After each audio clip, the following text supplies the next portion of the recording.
That is right, bitches and motherfuckers. It is April 16th, 2012. Welcome to episode 57 of America's second favorite podcast, Straight Riffin'. I am your host, Reverend Mitch, and with me, as always, is the hater for hire, the difficult brown, Mr. Teddy, TMI, Tutson. How the fuck are you, sir? I'm feeling pretty fucking good if I'm America's second favorite co-host right now. This is good. It's an unexpected honor. I would like to say thank you to all the Patriots out there for crowding us with this distinguished achievement. I have figured out that when it comes to being the favorite or the number one, people will fight for days, right? I don't need to be that guy. Right. But then number two on, you're just like the top 5, top 10, top 100. But like nobody says that they're the second of anything. In the 50s, there was a car rental company that was number 2, and their big advertisement thing for a few years was, "We're number 2, we try harder." Oh, that's pretty good. Now, you think they were actually number 2, or they just did what I just did and said that they were number 2? They probably rallied around it. What car was that? Was that Avis? Avis, I feel like, doesn't Avis? I have no idea. I should introduce our guests, and she already spoke. On the same page. Slightly out of turn, but it's okay. It's all right. Our guest this evening. Let me see if I can do this and not fuck anything up. Oh no, here we go. Stoya! All right, so that's good. All right. Sorry, by the way, are your headphones a little loud? That's the thing that's going to happen. Sound effects. Be ready for this. Yeah, it's going to happen occasionally. If you have any decrees to make at any point, you say, "I have a decree," and I will give you the decree sound. Give it a moment. Give it a moment. Compose yourself outside the balcony. And you can do the decree finger. Speak to the finger in the air like like ah. Like kindergarten. No, that's raising your hand. The finger is like like attention serfs. Yeah. Okay, so this is Probably what I want to not speak out of. Yeah, that's not good. Probably not. Yeah, I realized that. I tried to make it seem like it was a high halfway it's okay. up. He can make that joke because he's not white. This is true. I don't know if I can. Yeah, you're allowed. You're allowed. You're okay to do that. Yeah. This is when I want to speak out of turn, and this is when I have a decree. No, you're not out of turn anymore. It was out of turn before you were introduced. Okay. Okay, here we go. Decree. Everything I say is a decree. Oh no, that's not effective. Yeah, that was. We can't have the hallroom echo on. That was really. We might go bananas. Yeah, and a climatic, that decree.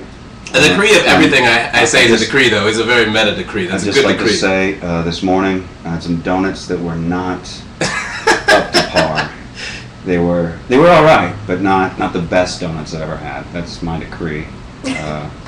I feel like I'm being mocked now. Little bit, just a teensy. It is straight riffing. As long as we all know what's going on. Yeah, no, look, it wouldn't be. I gotta say a podcast with me, because before we were doing an internet TV show, but more or less a podcast, internet-based show. And you would actually be the first guest we've had on this podcast that previously was a guest on Oral Salvation all those many years ago. Building bridges. I'm going to put that in my bio right after all the Best New Starlet Awards and Howard Stern's World's Strongest Naked Woman. You got World's Strongest Naked Woman? Oh, yes. And then I started performing with the aerial stuff. So just so I could be introduced as Howard Stern's The World's Strongest Naked Woman and have it make sense contextually. Well, it used to be Mercedes of Vivid. It would have been her. She was Miss Universe like 3 times in a row. I don't know if she's still performing, but she was. It's weird because you think if you've ever watched any clips of those Miss Universe things, you're like, ugh. But by the time she got into porn, it's the fitness model. Is that the ones? Is that fitness or is that more like bodybuilding? It's like bodybuilding, I think. Because there's Mr. Universe. There's like Mr. Universe is bodybuilding, and then there's Miss Universe is the bodybuilding. But then I know there's also like the weird fitness modeling thing where it's like half. It's like it's not necessarily about the. Maybe I shouldn't have spoken about this because I actually don't know that much. I just remember when I worked for Vivid and I had to make her little mini Vivid. It was like former 3-time Miss Universe, and I was like, that's when I had to go back and look at her photos and be like, well, because she doesn't flex in porn. Obviously, she'd scare the fuck out of anybody fucking her. Probably. She's like, what? Don't do any of this Southern trespass shit. And then just show the guns, and you're like, all right. Is that have you ever found that look extra muscular? Just Mercedes, I think, is the only one. We talked about this before. That China chick's a little freaky. Yeah. And in fact, I think the last time my girlfriend saw a picture of her for the first time. She's like, that's a man. Oh, in China? Yeah, I was like, no, it's not. Yeah. And I told her, I was like, no, she like had a sex tape, and she's like, what? How? Why? I was like, it's a weird time. Yeah. It's a weird time, everyone. Everything in the 90s is weird. we were crazy in the 90s. That spilled over a little bit into the VH1 beginning of the 2000s era. Yeah. When she was on the Surreal Life. Oh, have they done that yet? I love the aughts. I don't whatever know you do. if I don't know what they you call them. dived into the Have aughts. they, I don't know. You watch a lot of VH1? No. VH1. I don't know how VH1 hasn't created a spin-off. I'm afraid I'm going to turn us both down and turn her up a teensy. Sorry, she's very. It's cool. No, it's just she's so quiet that I feel bad. Most of the TV I watch is on your couch. Okay, that's fair. Not even that frequent. Yeah, that's like once a year at most. But you know, I was saying, bitch, you have a lot of TV dates, so you're not.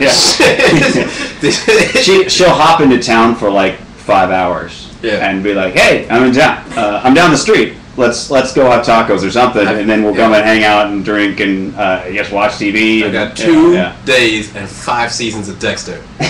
What's happening? And go. Well, he's always like he has to work, but he's working right there. So he's like, you can hang out and watch TV for like 2 hours. See, I dig that, man. That's how I've always been. I'm always like. I introduced you to Big Bang Theory. Get out of here. No. That was, to be fair, it was only in the 2nd season. But I haven't watched it after that, so I don't know if it went downhill. But I liked it. It was, it's a cute show. It's a cute show. I'll take it. Now, go ahead. Give me that judgmental look. I'm not giving you a look, bro. I'm just a man sitting on the couch, bro, just listening to the conversation. Just a man sitting on a couch. Yeah, you know what I'm saying? I'm just hanging out, baby. Oh, people in the chat apparently are turning this into like a live fan interview session. So I'm going to keep an eye on the chat. Okay. People are just going to do that. And Fair. And if something comes up, I'll that I'm like, oh yeah, this is. That's how Riffopolis. You can always do your own thing. We always just check in with Riffopolis, like a traffic reporter, just to see what's popping up. We'd have a lot of new listeners. This is not a. Like, you're the one who reminded me to retweet. That's all I'm saying. No, it's good. I will never complain about the fact that there's an interactive audience. You know how motherfuckers be listening to your shit and then asking to participate? Fuck all of them. No. I welcome it. I'm just. It's been so long since it wasn't just people riffing it on their own. Right. You know what I mean? Usually it's like an actual sit-down Q&A. People are like, oh, is this a Q&A? Can I start asking her questions? Yeah. You know? It's just a bit different mode for us. That's it. Yeah. Riffopolis, though, it's versatile terrain. Yeah, there's not a thing wrong in the world with it. I appreciate all the Riffalonians in Riffopolis. And Stoya. And the Stoya knots. I do... I hope that is that actually a thing, or did you just come up with that? No, this guy Alan, who's been a fan of mine since like the first set on God's Girls. Oh wow! Stoya nuts. That's solid. Like I feel weird calling them fans, but then like any other word is like not really effective communication. It's like Stoya nuts. That works. No, Stoya nuts. I like the fact that he used a different suffix in there with nuts. It's like, everyone's like Washingtonians, Houstonians. It's like there's like every now and then someone's like an ite. Do you know what I mean? Oh, yeah, Stoya knots, like astronauts. Yes. Oh, okay. Yeah. I was thinking nuts. I was like they're all insane. I was like, I mean, there's something to that, but I feel like if they really appreciate me Alan's that subtlety much, is lost on you. I feel like if they really appreciate me that much, they're probably a little nuts. Yeah. Yeah. See, that's fair. That's although Stoya knots is pretty good. I think that should be known as you can put that on the board. Stoya knots. Stoya nuts. We'll put Stoya nuts on the board. I'm going to bum one of your Russian cigarettes before I ask you about Russia. Her other point though about you good toss. The worst aim ever. I swear to God. That her fans have to be a little bit crazy. If you ever wondered if she secretly had a penis, that throw should have dissuaded you from ever thinking that. Well, hope we got that Q&A question marked off.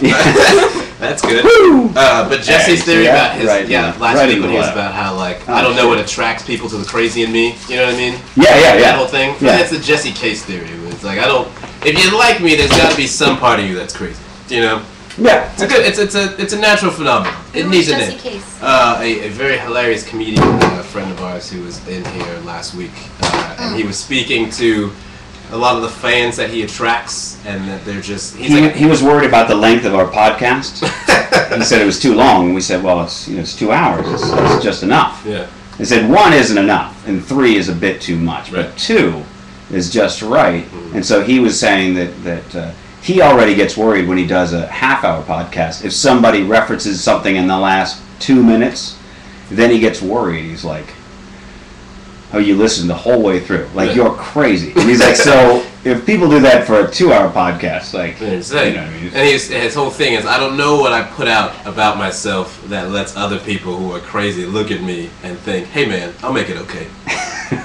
So, yeah. Do you have a lot of fan interaction these days? Is it pretty much Twitter? Twitter and Tumblr, and then what's actually Oh, that is pretty strong for a parliament. Yeah. They don't fuck around in Russia. P-funk. No, they don't. No, and they smoke Kremlin like chimneys. P-funk.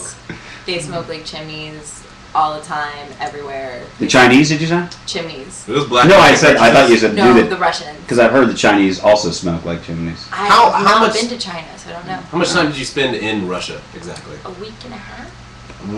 What brought you to Russia? I have a friend who lives there. Question blocked you. No, it's okay. It's a good one. For like years, he's been like, "Come to Moscow, I'll show you around. It'll be so much fun." And then I've been doing the acrobatic stuff, and I was like, if I go to Russia, I could possibly train with some Russian people. Plus, bitches are hot there. So Yeah. I got a plane. Yeah.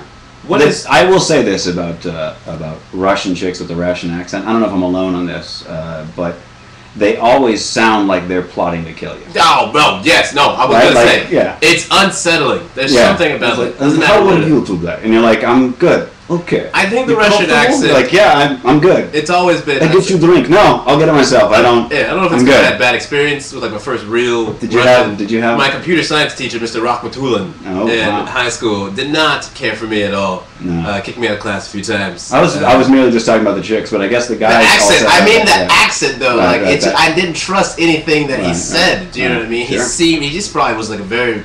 Just, middle of the road dude trying to teach a bunch of unruly douchebag high school kids. But I didn't trust that man because of the accent. Okay. That's what I'm saying. That's fair. Okay. You know what I mean? That's good. I was going to say, conversely, British people are just hilarious. They get away with anything, though. Yeah, it's like it's so polite. Oh, sorry. No one better. Sorry. If you had a Russian person narrating a documentary versus a British person, if it wasn't for like Lock, Stock, and Two Smoking Barrels, if it wasn't for those movies, I wouldn't know that there was such a thing as like an angry British person. Like those kind of, because I was like, okay, they can be tough. I'll give them that. Because you don't really see people going, don't trust anyone who's got a lot of pigs. And you're like, oh, all right. You're like, you don't meet that guy just waltzing around, you know? Yeah, just hanging out on the bus. All right, fair enough.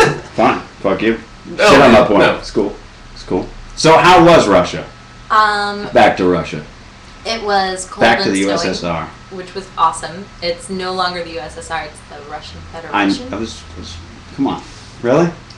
Hey, I'll go Legos. It's Paul McCartney. It's a song. Back to the US, back to the USSR. Right. Okay, was that the Beatles or was that Paul? I think it was. It's Beatles. You know what? Was it? I thought it was a Paul McCartney song. My bad. I mean, he probably wrote the joint, but you know. Yeah, but I mean, he performs it as a solo artist, which I don't think he performs like.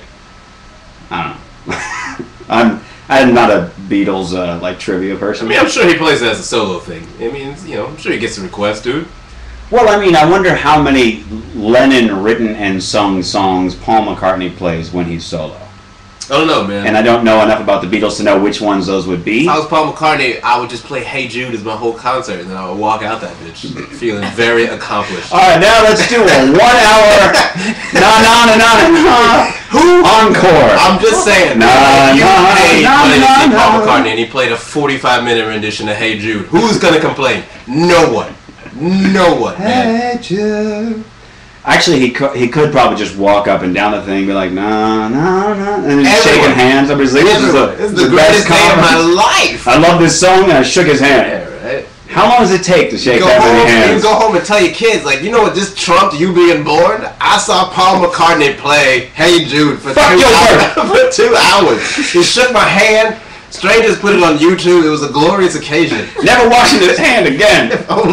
If you could somehow be born again, you still would not top it. Fuck your birth. So snowy. Russia. And not the USSR. I'm aware. Snowy, not the USSR. I'm not that bad, okay? Are you, Mitch? I don't know a lot of history or geography, admittedly. But I know at least I know like major events like that. Okay, I get that. The other superpower of the last century. I'm aware. Okay, I get that. All right. Sorry, go ahead. I was excited that it was cold and snowy because if you're gonna go to Russia, it ought to be snowing. That's a good point. I feel like. I guess so. Especially if you're in Moscow, seeing everything. You can't see it with like the sun. It doesn't look like a Bond movie then, Yeah. I mean, those fucking buildings. Did you go see those? That's Moscow. Russian architecture. I went to the Kremlin. The big. And there's one of those churches. With now I those sound ignorant. Yeah, what? Yeah, that's on. I don't know what they're called. Riffopolis. Upside down turnips. Russian scholars in the building. What are those things called? Get your Google Feud on. Go. So that was awesome. Met these dudes who are involved with the circus over there, and they were like, "What do you want to do while you're in Russia? Look fancy." And you were like circusy shit. Was it what kind of was it just like a traditional Russian circus, or like what kind of like their version of Ringling? They're big on ballet. I'm given to understand. They're big on like physicality. Big on the performing arts in general. So when you go into the subway in Moscow, it's like this is what people use to get to work every day, and they have these porcelain carvings on the ceiling and these huge brass statues of the ideal like Russian citizens hanging around. Is all that shit left over from Stalin or Lenin? From the Soviet era, right. Because the Soviets would like screw the fact that they couldn't feed their people. They're like, we're gonna look like we're really awesome. That's a pretty common thing with slums. Well, you know what I mean? It's not common while simultaneously purging millions of people from existence. That's the other thing. Touche. But something. What was the fucking? Well, that was the big. Say like the 30s, maybe something like that. When De Beers started the whole Diamond Is Forever campaign, it was like a lot of like, let's get poor people to agree to spend 2 months' salary on what is essentially a useless rock, and convince them that it's supposed to stay in the family, it's an heirloom, so that they don't try to sell them and figure out that they're worthless. Right. So in that sense, it's the large-scale grift. Yeah. But they funneled the same amount of budget into the performing arts stuff, so they're insane. They're absolutely insane. They're like, this is the way that we do it, and we have done it this way for decades, and we're really good at it. So you're not going to argue. I like that Russian dance. You know what I mean, where they fold their arms and they kick their. I've tried to do that. That shit is sweet. You literally you have to be drinkless, just bone sober. Not in Russia. No. They need they need like 8 bottles to even get started. But like if I have like 1 drink and I even get in the pose, I'm fucking. That's it. See, man, you get too low, bro. You get too low. Probably, yeah. I need to go hang out with some Russians. Did they teach you how to do that? They got me into the state circus school in Moscow. Oh shit! Wow, big shit. I get in there, and there's this guy who trained under the Soviets. He's mean and survived. Yeah, I mean, like you would expect a that Russian dude is bitter, instructor resentment. to be. Okay. And I'm like, okay, like Black Swan, I can do this. Right? I can totally do this. And then he pulls out this hoop that has a bar running through like kind of the middle, maybe a third of the way down. I'm like, oh, I've never seen a hoop like that. He doesn't speak English. We're going through through an interpreter. Was that person less mean? They were really nice. Compare like what kind of nice? Like actual nice or just like everyone? We're gonna say Russian nice. Is that what you're gonna go with? Everyone that I met in Russia, except for this guy, was like the nicest person ever. Yeah. They were really nice. I always wonder when it comes to interpreters, because you see, like footage of interpreters, and you see somebody like screaming and yelling, and the interpreter's like, oh, he's very angry.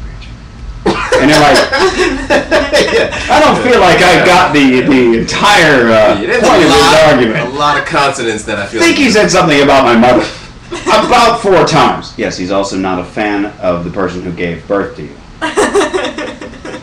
Right, but what specifically? Just, I'll handle this. I heard it mention my home address. Yeah, and you're like, I'm going to try to negotiate. And the interpreter just turns and goes, dubba dubba dub. And you're like, what? I gave you a paragraph? That was 4 words. Like, I need That's pretty much how it is. Right? Are you a little scared? Like, what the fuck did you tell them? It's always, you always see that where, like, someone does the awkward thing, like, can you please tell them if, and then they deliver it, and then the person's just looking at the other person, just fucking hard, mean looking at them the whole time. It's like that 3 seconds of silence, and then they go, and then like, as it they say it's okay for $50. Yeah, like the disgust registers on their face as they get the words from the interpreter. It was really wacky. We didn't really have to. Thankfully, you didn't have to like negotiate anything. I don't speak. Well, we kind of did. Oh. I don't speak Russian. If you want to live. The interpreter doesn't know anything about like gymnastics, acrobatics, what kind of anything interpreter? like that. Did you just get a general interpreter? It was my friend's assistant. Okay. And then she got assistants, and translators, and fucking the dude traveling, doesn't speak English. rolling deep. So I'm like, okay, we can do this. And then the equipment is like really different from anything I've seen before. So I'm like, oh, I've never seen a hoop like that. She's never seen a hoop like that. That's what all hoops look like. That's what all hoops look like. Okay, cool. We're in Russia.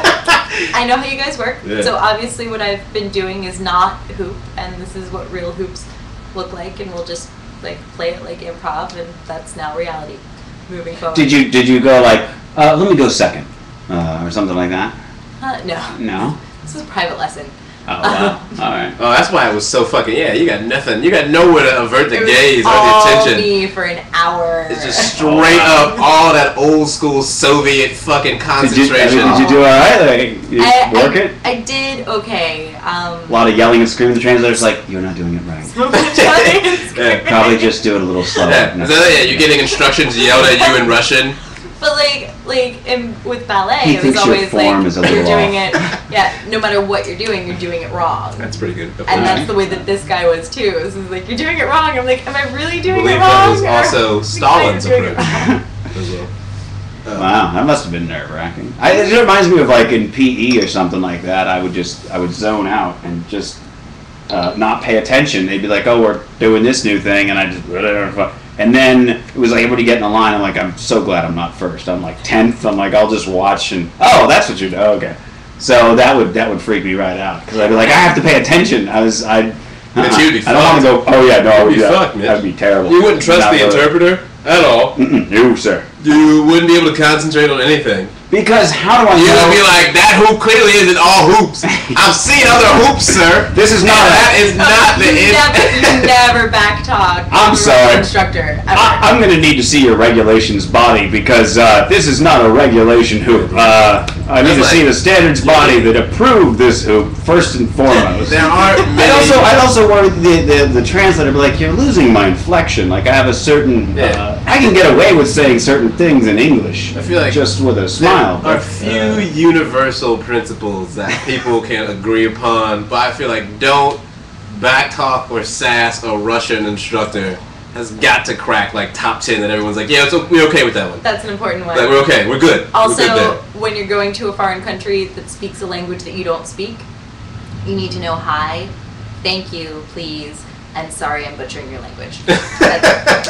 I think that's when you just hand them the currency that they have, and you're just like, I don't know what I'm doing. You just give them rubles. It costs me a lot of money to do it. I think this might be able to buy you a few crumbs of bread.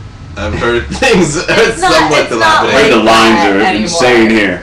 Russia's what is the state of Russia right now? Because they just have the presidential election is going on right now, right? They're good to go. They have clean streets, happy, shiny people. I know there's a lot of wild shit popping. There's a lot of shit popping off in Russia, bro. And this is like, every time I hear about Russia, it's either like wild shit popping off, journalists being killed by radiation poisoning, or Putin in a shirtless calendar. Wait, where's the radiation poisoning in Russia? Oh, the journal, like the dude. Like, you got Teddy reads like the end times. It's not weekly, like he just is a famous case of a I think it was a Russian journalist who was poisoned and like he had radioactive poisoning inside of him, and it was like one of those mysterious death kind of situations. You could go to Chernobyl, pick some up over the weekend. Wear your hazmat suit, scoop up a turtle or something. Yeah, I'm sure. I'm sure you heard a lot of people give it to a journalist. Hey, here's a turtle I got for you. To Chernobyl when you were over there. No, but I did. I'm merely saying you could. Last summer, I was on my way to Matsue, Japan, and to get there, you have to fly into Osaka and then take this really long train. And my connecting flight. They must love you in Japan. They really. I could guess. They really like now, what is it that you're like, they love you? Well, because, okay, she's small. She's got kind of a high-pitched voice. She's got big eyes. I mean that in a good way. I dress like a Looney Tune. She's extremely pale. That's like everything Japan loves. Japanese culture. And she's into porn. And it works out really well because I really love Japan, and so it was like awesome. But I'm getting on the plane. I mean, back in the day, her hair was crazier. When I first met her, she would wear bright blue, is it pigtails off the side? Pigtails off the side, shaved in the back, and she had like a blue tattoo on her neck, and she was just, yeah. I want to say you were either in like clear plastic 4-foot tall platform shoes when I met you, or roller skates. I don't remember which one. Roller skates might have been Chelsea. I think you had Chelsea clear plastic. She was walking at the time we were in the studios up a hill, and it was a hill, but it was paved like a street. So just imagine the next street over, or any street in San Francisco, basically about that inclination, and there was stairs off to the side. But Stoya was on her phone, and I was like, you probably don't want to go up this. You're on 4-foot plastic heels. You don't want to walk up this. That was not the first time. And she just looked at me and she goes like, I'm good. And I was like, you're not. And with one phone or one free hand smoking with it. And I'm like, she's going to eat shit. And she ate shit. And it was terrible. And I felt really bad because then it looked like I threw her down. Because everybody turns, you hear this clacking of plastic, and then there's this girl just splayed out on the concrete. And everybody looks at me, and I'm like, what? I'm helping the girl. And they're like, why didn't you tell her to use the stairs? I told her to use the goddamn stairs.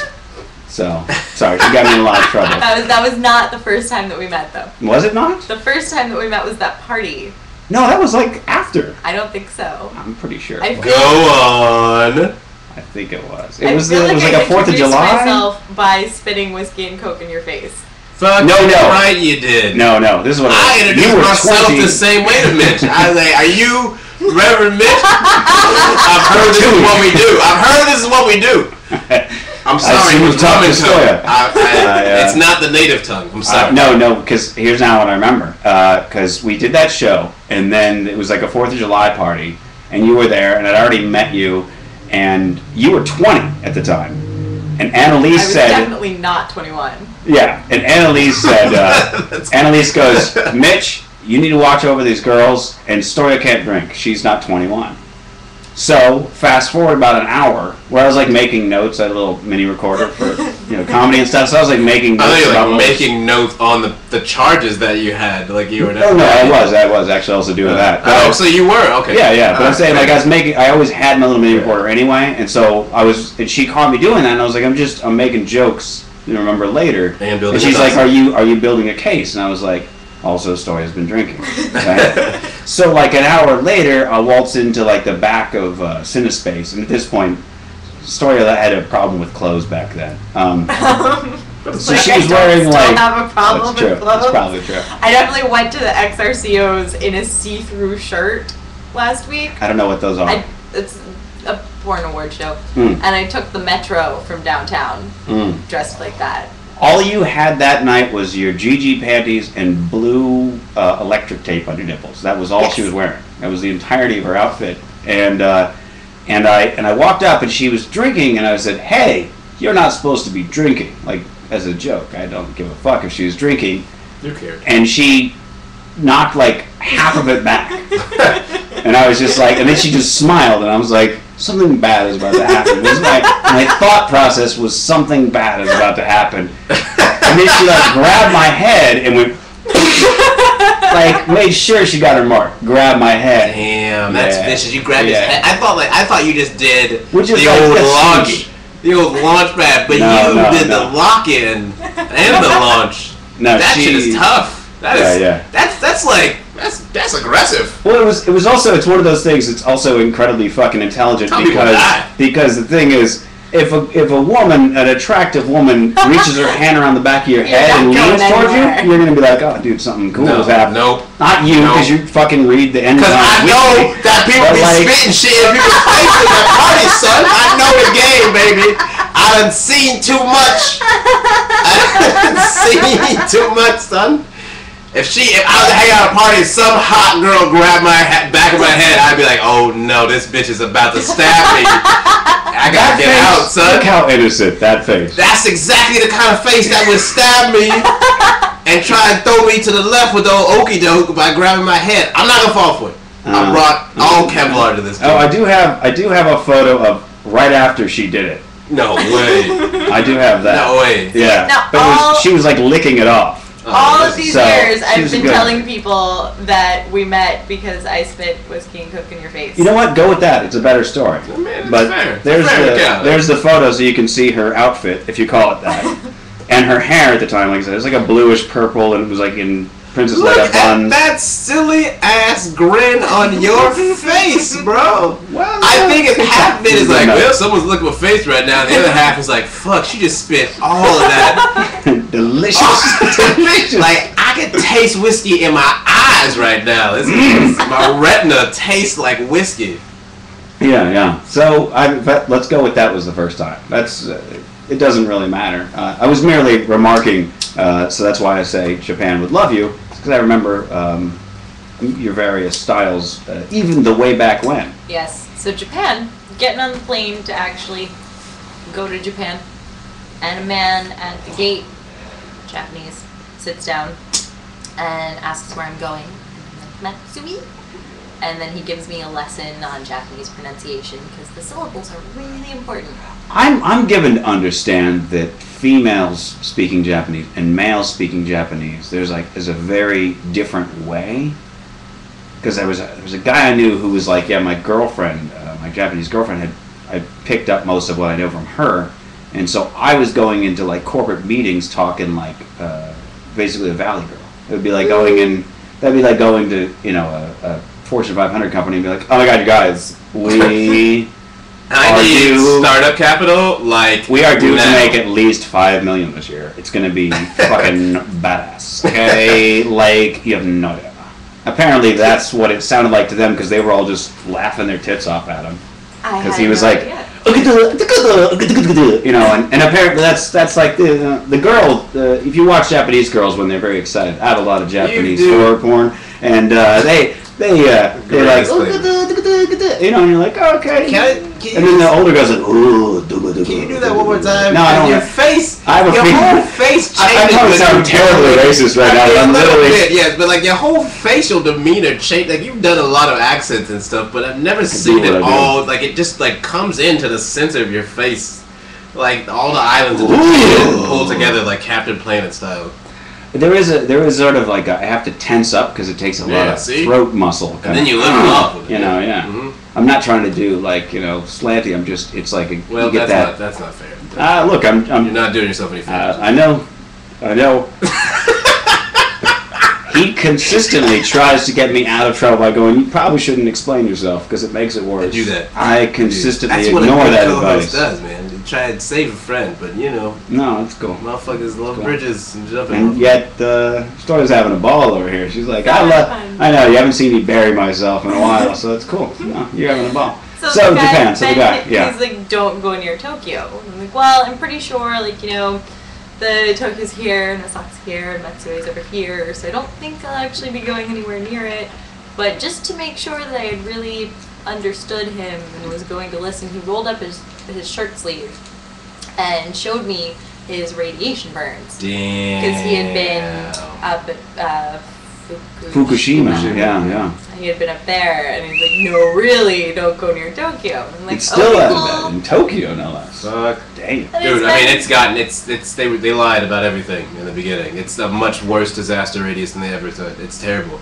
I mean, there are parts of the disasters where it's just decades, there's no life that is at all. I mean, they've had to move out people from a further and further radius from the disaster as more and more information comes out because it's just, I mean, it's all fucked over there, man. It's fucked. Although they have done a remarkable job of rebuilding some of that shit from the tsunami and the disaster. Japan will rebuild like a motherfucker. Yeah, well, they got the money. Of course. So say your sources at the End Times Weekly. A couple of months after having this moment with this guy, I go to Tokyo and spent like. And then you bring your radiated ass onto my couch Yeah, right? And after I got there, I was like, wait, the radiation, but I don't glow in the dark, sadly. I mean, you kind of always actually did. try for the best. You were white enough that if you got enough like UV light near you for more than a couple minutes, you turn off the lights for just a moment. She does kind of glow. It's the whiteness. See, we have an ongoing joke on the show here that everybody on the couch knows something about being black, and I was really hoping that to finally break that stride, because Teddy will find any arbitrary thing that keeps me off Pink Funks right now, son. There you go. She's smoking Kremlin Pink Funks, bro. Okay. She got motherfuckers talking about Inglewood. She's hanging around 15 minutes, son. You gotta have some kind of black. If you just hang around 15 minutes, somebody say you want to go to Inglewood. Has that ever happened to you, Mitch? Mm-hmm. Has it? No. Nope. Ain't never happened to you. You've been hanging out at corners for years, and nobody asked you to go to Inglewood. You see, I can't get on my own couch, and somehow everybody on the couch is blacker than me. Do you want some fan questions? I'll go through the chat here. Sure, but first I should probably say hi to Robert because he sent me a text message saying he was listening. Hi, Robert. Shout out to Robert. I don't know who that is. Oh my God, we have a Ustream bot moderator in here tonight. What? Yeah. Oh, bring out the big guys. Is it like the cam bots or? I don't know. Yeah, I'm guessing they're like, oh, Stoya's on. Let's make sure no nipples come out or something. You know, that's how they do. Like they'll watch to make sure like nobody's ass shows or anything. Is this how the similarity happens? Singularity. I just know I did that on purpose. Oh, you son of a bitch. Yeah, I think that's. I don't know. There's a bot. I don't know. You get more than 4 people in What chat. happened? So why is it bot? Is it clean up? Riffopolis, get your shit Nothing's together. happening. We ain't never had a bot before, Riffopolis. What the fuck are y'all doing? Bots are here. It's cool. Let the bots stay. Hey, don't be fucking around. I don't need no robot insurrection. I, for one, welcome our new robot overlords. I saw our robot. And I'd like to say, if you need any help rounding up the others, I'm good at computers and such. So, spare me, bot. Okay, so you gave your shout out, if you were. There you go. So we're doing a little blue blackness with the shout out. Mm-hmm. See, she also has that going. Yeah. You bitch. That is no way to talk to the guests. I'm talking to you. Okay, that's fair. Yeah. See. Let's see. Well, I got it's a censored bot. I'm assuming they meant to say it's a fuck bot. All right, good job, everybody. Yeah. This is great. Let's see. So how can sex save the world? And what have you been reading? I'll let you answer your question. Yeah, I've started reading Anne Rice's werewolf novel that came out pretty recently, but I've just been too distracted. Are you a big time Anne Rice fan? Yes. Didn't she recently, I don't know which way it was, but I remember reading that she either quit the church, wasn't she religious for a while and she quit? She made a big announcement about something a few years ago, I feel like in some sort of capacity there. I'm not going to write about vampires, now it's all werewolves. Well, yes, that might have been the secondary one. Back to your regularly scheduled broadcast. broadcast. Authors that I want to know everything about, like Warren Ellis. I want to know what goes on in his head. Anne Rice, not one of those for you? No. She's Interview with the Vampire, is that her? Yeah. It's all vampire stuff, so is that just, you've just been fascinated? Werewolf stuff. Has it been more? All vampire well, stuff. not all It's vampire stuff with witches, and now apparently she's done werewolves, and at some point she wrote an erotic trilogy about Sleeping Beauty. Warped my Do you childhood read Poppy Z. right Bride as well? Yes. Okay, I would assume. That seems like that jumping off point, like when you read all the Anne Rices, so many people have known that they go all right, I'll go Poppy Z. Bride for a little while. So that's exactly over. how it went down. Yeah. And then from Poppy Z. Bride to Supervert. Wrote a whole book about necrophilia. Nice. Yep. A book you need to read, because we talk about psychology a lot, usually, is You Are Not So Smart. Really good book. Really? You can read almost half the book online on youarenotsosmart.com, I think it is, but it's really good. It's about kind of all the tricks your brain plays on you to sort of as a survival mechanism that puts you into this weird tunnel of understanding. A lot of I'll shut out this and I'll judge this group over here and I'm smarter than these people because of this and so on and so forth. We've talked about it before, but I just thought I'd mention it again. If you're in looking for a reading list items. I will put that on the list if I can remember. You still read paperback? Or you got a Kindle now? What's the deal? I have an iPad. Okay. You've upgraded. You're doing highfalutin digital books now? Yes. How is that? I've not really got into that mode yet, but so much better for my posture because normally on a trip, like I'm here for a little over 2 weeks. Normally my suitcase would have been half books, and now it's just like. Yeah. So, do you do magazines as well, or are you just mainly books? Because that's the thing that I'm interested in. Because like some of the magazine content on the iPads. Admittedly, I only use it on my iPhone, and I've been woefully unimpressed and kind of angry really at the whole iBooks. Yeah. This is no better than my paper edition. Fuck it! Oh, damn it! I want to. It would be different if it were the exact same. How many iPads are you got your Kindle though, right? Didn't you have? Yeah, no, I got a Kindle, but like you've been talking about this Kindle as been like it's the greatest. When have I ever? No, I said I bought it, and it's kind of party you threw last week. That was like I have an awesome Kindle. Come hang out and watch me read it. Yeah, the party that didn't happen. Yeah, I know that one. Yeah, that was a good party that never happened. Very festive occasion. Ain't nothing like an imaginary party. Don't stop. Yeah, no, that's just it. I bought the Kindle thinking, okay, I need to catch up on a million of these books I've been buying, and I'll read like half of them, and then go like, I don't have time to finish it, and then I'll pick up another one. And so I was like, I'll get the Kindle so that I can just have it. But then, like, as I got it, my schedule went to pretty much I'm working at home, and I don't really want to sit on the couch and read a Kindle book. So you would like a book? Yeah, you're gonna read like you want a book? Yeah. Is that even though I got the light and everything, I can sit in my bed and read, and I keep telling myself that's what I'm gonna do. But like by the time I go into the bedroom, I'm ready to sleep. That's how I roll. Yeah, watch it with that skirt the bot is watching. That I was trying to be careful. I know, I'm just fucking with you. It's all good. But the bot is watching, though, seriously. Yeah, no, but seriously, yeah. But seriously, it's going to kill us all. Okay, so I've got, we can get to some news then. I was actually confused. You tweeted the other day, and you, unlike most of your kin, if you will, you don't do a lot of, and I appreciate this, you don't do a lot of those, like, those over-the-top porno tweets. Why is that? No, that's a car. Wow, our shit's really sensitive. Was it, you heard that? Yeah. Yeah, I was like... I was wondering, like, why you, like, freaked out all of a sudden. I was like, that's just a vehicle driving on down the street, bro. Sorry. And they said, and I'm the high one, everybody. You tweeted, I had a really hot date last night, so hot that I had to ice my Volvo with a bag of frozen corn this morning. Yes. And then you Instagrammed you riding, I think, a bag of corn. Yes. And this is out of you riding a bag of corn is not out of your raison d'etre or whatever. You do a lot of corn tweets. That's right in line with your MO. But I was surprised mostly by that. I was like, what? Now she's doing vulgar porno tweets, or was this just an excuse to take a picture of you riding a bag of iced corn? All right, so. There's this guy. There's always a guy. There's always a guy. It's the fucking story of the world.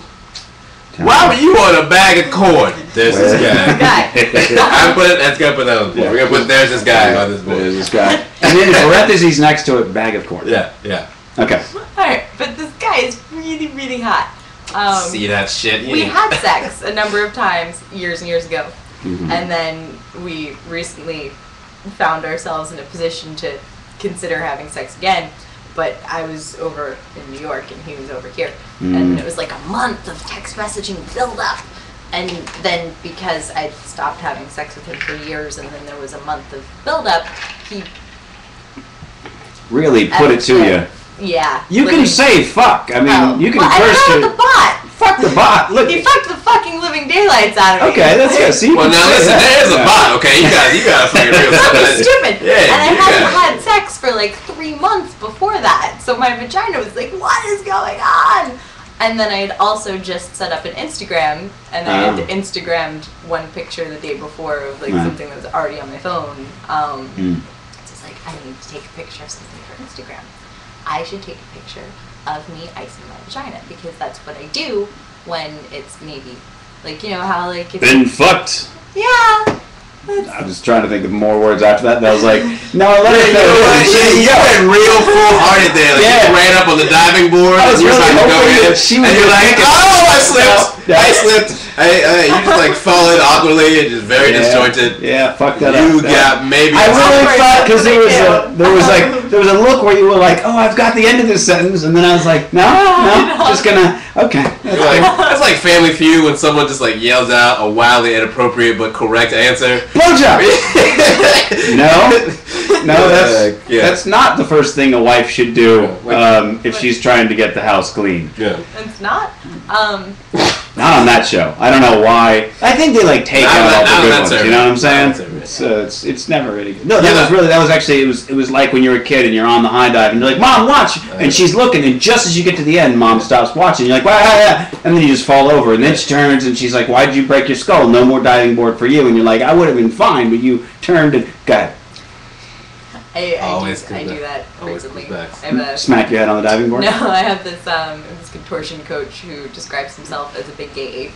And he really is a big gay ape. Right, babe. And he's like, all right, ape. Bridges, let's go. And I'll go like, and then not do it.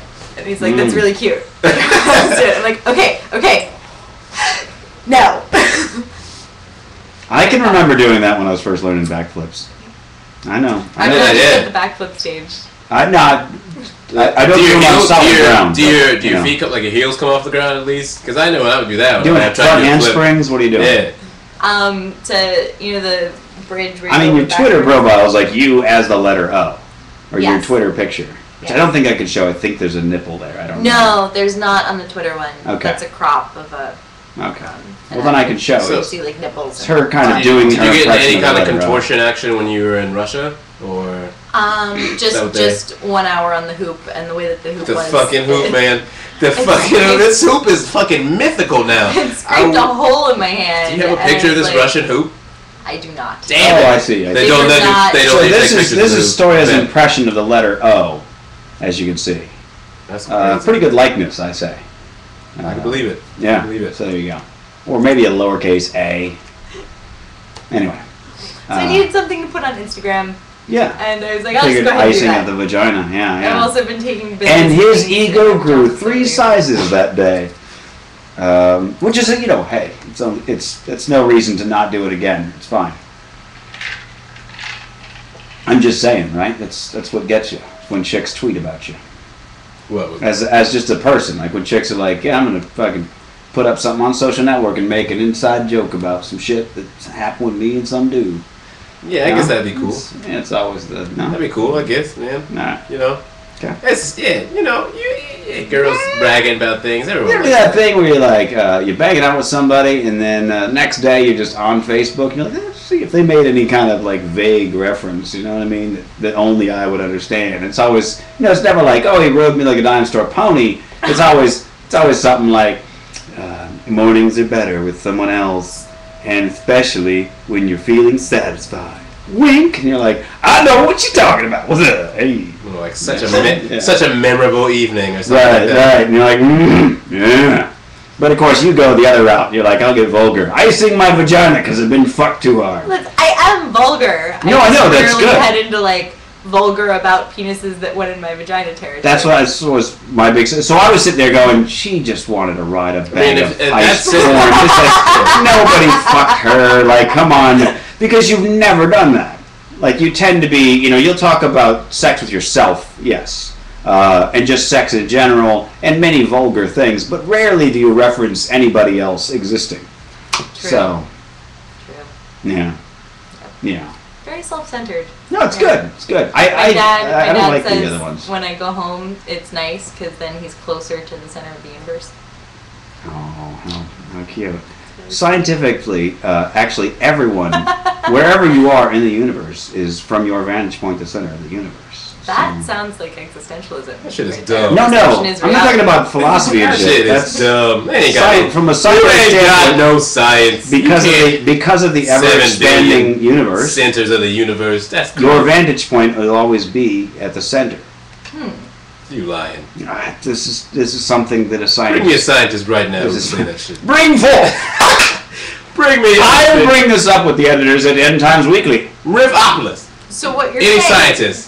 Is that it's true. According to Mitch, I am the center of the universe. Yeah, is this really just a glorified... No, I am But you are when you're talking. You see.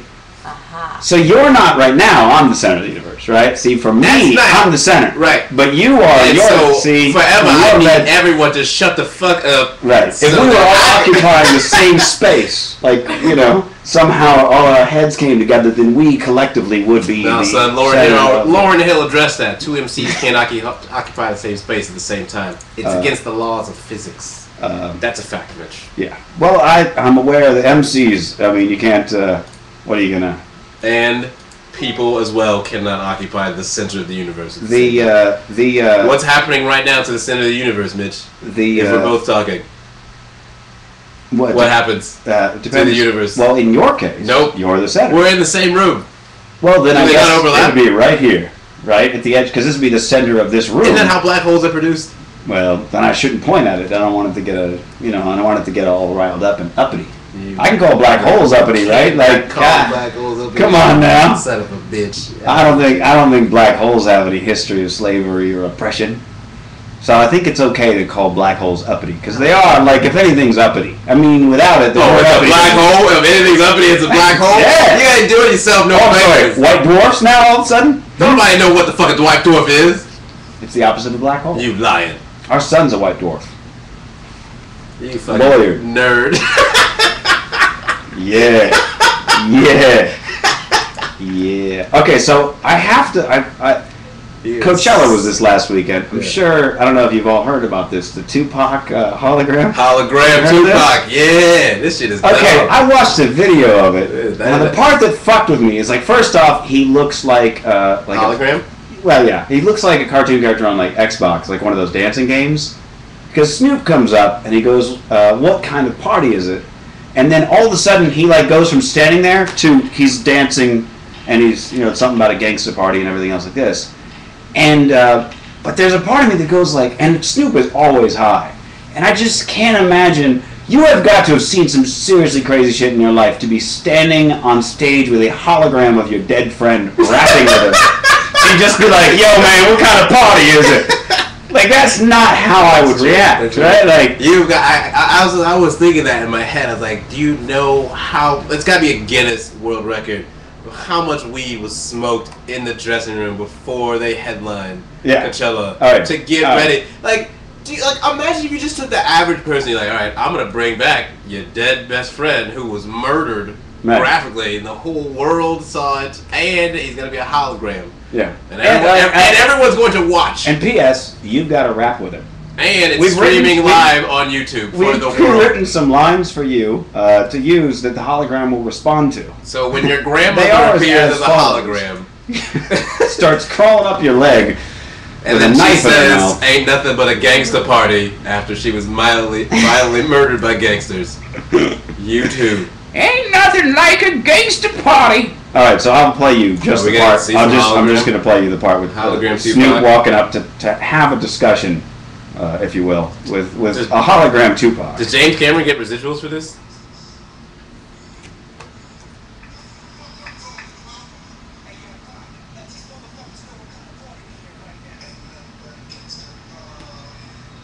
You see how quickly he just like jumped into a dance move? Like it was kind of.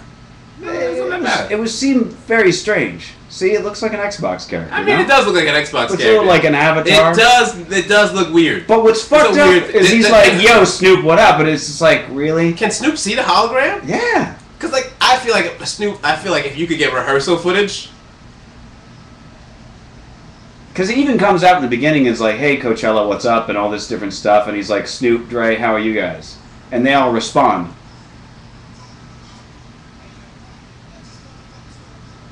See, and he looks at him and shit. No, no. I feel like no, sir. Snoop's a professional, man. Snoop's been smoking weed and performing for a long time.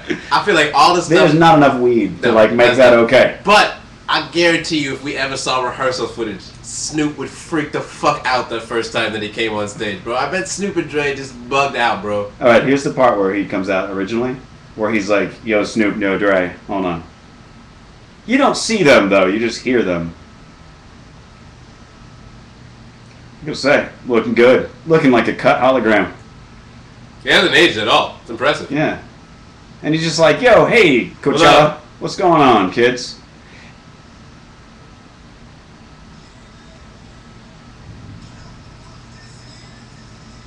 It's so weird.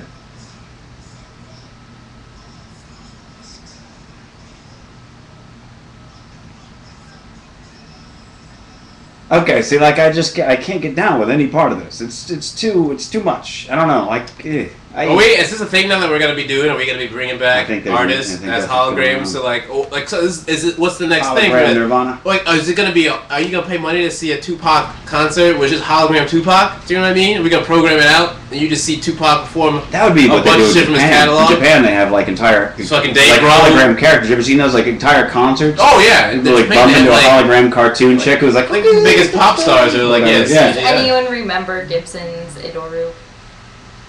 No, sorry. No. Is that Japan? Who? Wait, what's it? It was a book. William Gibson Idoru. There was this pop star who was completely engineered, and then there's like this weird there's this thing where another rock musician who's like flesh and blood is supposed to fall in love with her for like a publicity thing, and then this isn't that movie with Al Pacino, right? I don't think where they had like the actress chick. What was her name? Simone, yeah. Mm-hmm. And they SYM080. S1 something, yeah. It was a really terrible. Now, was it supposed to be that she was supposed to be real, and then it came out that she was a robot? He had created this thing, this program for the studios, right. And they like rejected it or whatever. And then he created this whole thing. How do you not know that this chick's definitely not human with a name like S1M0NE? I mean, it's a weird movie, man. To be fair. Fair point. Computers aren't going to put binary. I mean, they'll put binary in there, but they're not going to put dollar signs in the thing. They might. Besides, we don't know. Deep Blue might. Real. You don't know. Deep Blue might. I got to make some phone calls, actually. I'm just saying, though, the hologram thing is fucking weird. Do you know what I mean? Yeah. I literally don't know what the fuck I would do if I was on stage with like a hologram of a dead friend. I'd be like... That's something like the Gorillaz, the Gorillaz, it's all their concerts. It's basically the same kind of thing, and those things are really cool, but it's like an actual distinct artistic unit, behind whatever his name from Blur. I can't remember his name. I never know those guys. Damon, I think it's something, I can't remember his name. But like, are we going to do like Nirvana reunions with, Kurt Cobain jamming out and I'd go with that. Dave Grohl and Kurt Novoselic on stage? That's what I'm saying. Would you go to something like that? Because that's not very far-fetched, I don't think. You know what? I would go... Well, hold on. I would go with something like Sublime. I would go with that because of the fact that like, it's only a 3-person band. So really, you're only missing one guy, first off. And those two haven't played together. I saw Nirvana live back in the day. How weird would it be? And it was awesome then, and I kind of would like to see it again. Dave Grohl. Although the hard part is that Kurt didn't just stand there. You'd have to hologram knock shit over, too. Tupac didn't stand there either, bro. Tupac's moving all over stage. He didn't break any equipment. Huh? Kurt had to, he'd smash his guitar. Yeah, he might throw a bottle at somebody's head. How much? Okay, get the bottle throwing machine ready. Dave Grohl and be like twice the age that you were when your coworker died and have to play next to you. Yeah, I don't know. Well, he's behind the drums. Is he really gonna? That's the kind of shit that I'm saying, though. Like Tupac didn't age in that fucking hologram. No, I know. Really? If you're Dave Grohl, here's the thing. Do you when you're making the visual representation, do you include the bullet holes or do you leave those out? What do you do? I'm not even. I'm seriously. You're terrible. Because at some point, you're terrible, Mitch. Perfect example. All the Star Wars art you see, where it's like there was one I saw the other day. It was like Darth Vader standing against sort of like the memorial wall, like they do for. And he's standing against that. There's like a reflection of stormtroopers on the other side, and I'm thinking, what universe are you from? That would never happen. Darth Vader died at the end of Jedi, so why would he be up against the wall like crying for his fallen soldiers when he's dead too? He would. You see, so the problem with this Tupac hologram thing is like there's that part of me that goes, well, what's the implication? What is the image that you're really trying to sell? All you're really selling is, hey, we made a 3D digital version of Tupac, and we're going to play his voice over the speaker now. But there was sort of like, oh, he's performing for you now. What it would be like if he was performing? And it's like, had he lived, well, then he'd have, a couple extra holes. He's already been shot a few times, so you got to include those. And he only has one Pac. So, because he got the... So, I'm just saying, right? Do you include that or do you leave that out? What do you do? Right? There's a lot of things like this. I'll give you another one. Another one of these, what's the implication? I went to a sub shop, did that, one of those like small mom and pop sub shops. Along the wall, they got pictures of celebrities, you know what I mean? Ostensibly celebrities that eat in there, like Cuba Gooding Jr. It's a headshot and autograph. Is the implication that Cuba Gooding Jr. went in there and he's eating a sub and he's like, this is so good, I'll be right back. I gotta go sign my face. And then bring it in. You know that's not the implication there. What's the implication? The implication is that he hung out one time and somebody was like, hey, I just happen to have one of your headshots back in the back here. Yeah. Let me grab it real quick so you can sign it. Because I knew one day it would pay off to have this Cuba Gooding Jr. headshot hanging out in the back of my shop. No, I feel like it's a very common thing. Everyone knows if you run some sort of restaurant or eatery, you have a stack of headshots of every famous person that's ever existed in the back in case they come through. Maybe not in Des Moines, okay, because you don't get that much famous traffic. But Manhattan, you got to have that startup cost, Mitch. I don't know, man. Come on. You know who I like is I've maintained that you're not famous until this happens. This is the true sign of fame. If you go into a Japanese restaurant and the Japanese owner, of course, small, very excited Japanese man, wants to take a photo with you to put up on the wall, you're famous. Can you testify to any of this? Or did you experience any of that in Japan? Japanese? I don't think it counts in Japan. Yeah, no, I'm talking about like a Benny. I'm just stoked that you look American. Yeah, it didn't mean. I know it doesn't count. Okay. I just meant the actual effect of the Japanese. You go to a Benihana. You've been to a Benihana, and I know you've. Well, I don't know if you've really that excited for Americans in Japan. Oh my god. Certainly, that American. I mean, you know, again, they love her over there. She's. Me though, they didn't. I know they're weird. They'd be very confused. I don't know. That's probably the effect I have in a lot of places. Yeah, that's fair. I mean, you know, it's gonna happen. You could be like, "What the fuck's up, Japan?" And they'd wonder if you were a hologram. Perhaps. No, I don't know. I have no idea. I'm just saying, if you ever do that, if you're walking to a Japanese restaurant and the owner's like really excited, wants to take a picture, put you up on the wall, you're famous. Okay. All this other shit, because everything else is arbitrary. It's like, oh, you're famous when, you know, they mention you on the nightly news or whatever. Or like you're famous if, you know, so-and-so's cousin knows who you are. Or whatever the fuck. Yeah. I feel like you're famous once a Japanese business owner wants a picture of you up on the wall. Okay, yeah. Right. Okay, hologram question. Okay, let's go back to the hologram. No, just out of curiosity, okay. You know, who would be the one artist that you would want to see hologrammed out when you'd watch them in concert? Stoya? Do you have anybody? They're obviously dead. You know, can't like hologram out Neil Diamond. You know, and like have Neil Diamond next to hologram Neil Diamond. I mean, that's the thing is like really the only one I could think of is I part of me would want to see Jim Morrison, but the rest of them would be real sad because they're like 60-something years old now. That's the question. Well, what? Because I think you'll see them in their prime, I guess. Still, isn't it basically the same thing as no one's gonna pay money to see like going to the old Jim Morrison? I wouldn't. I love the Doors. I wouldn't see that.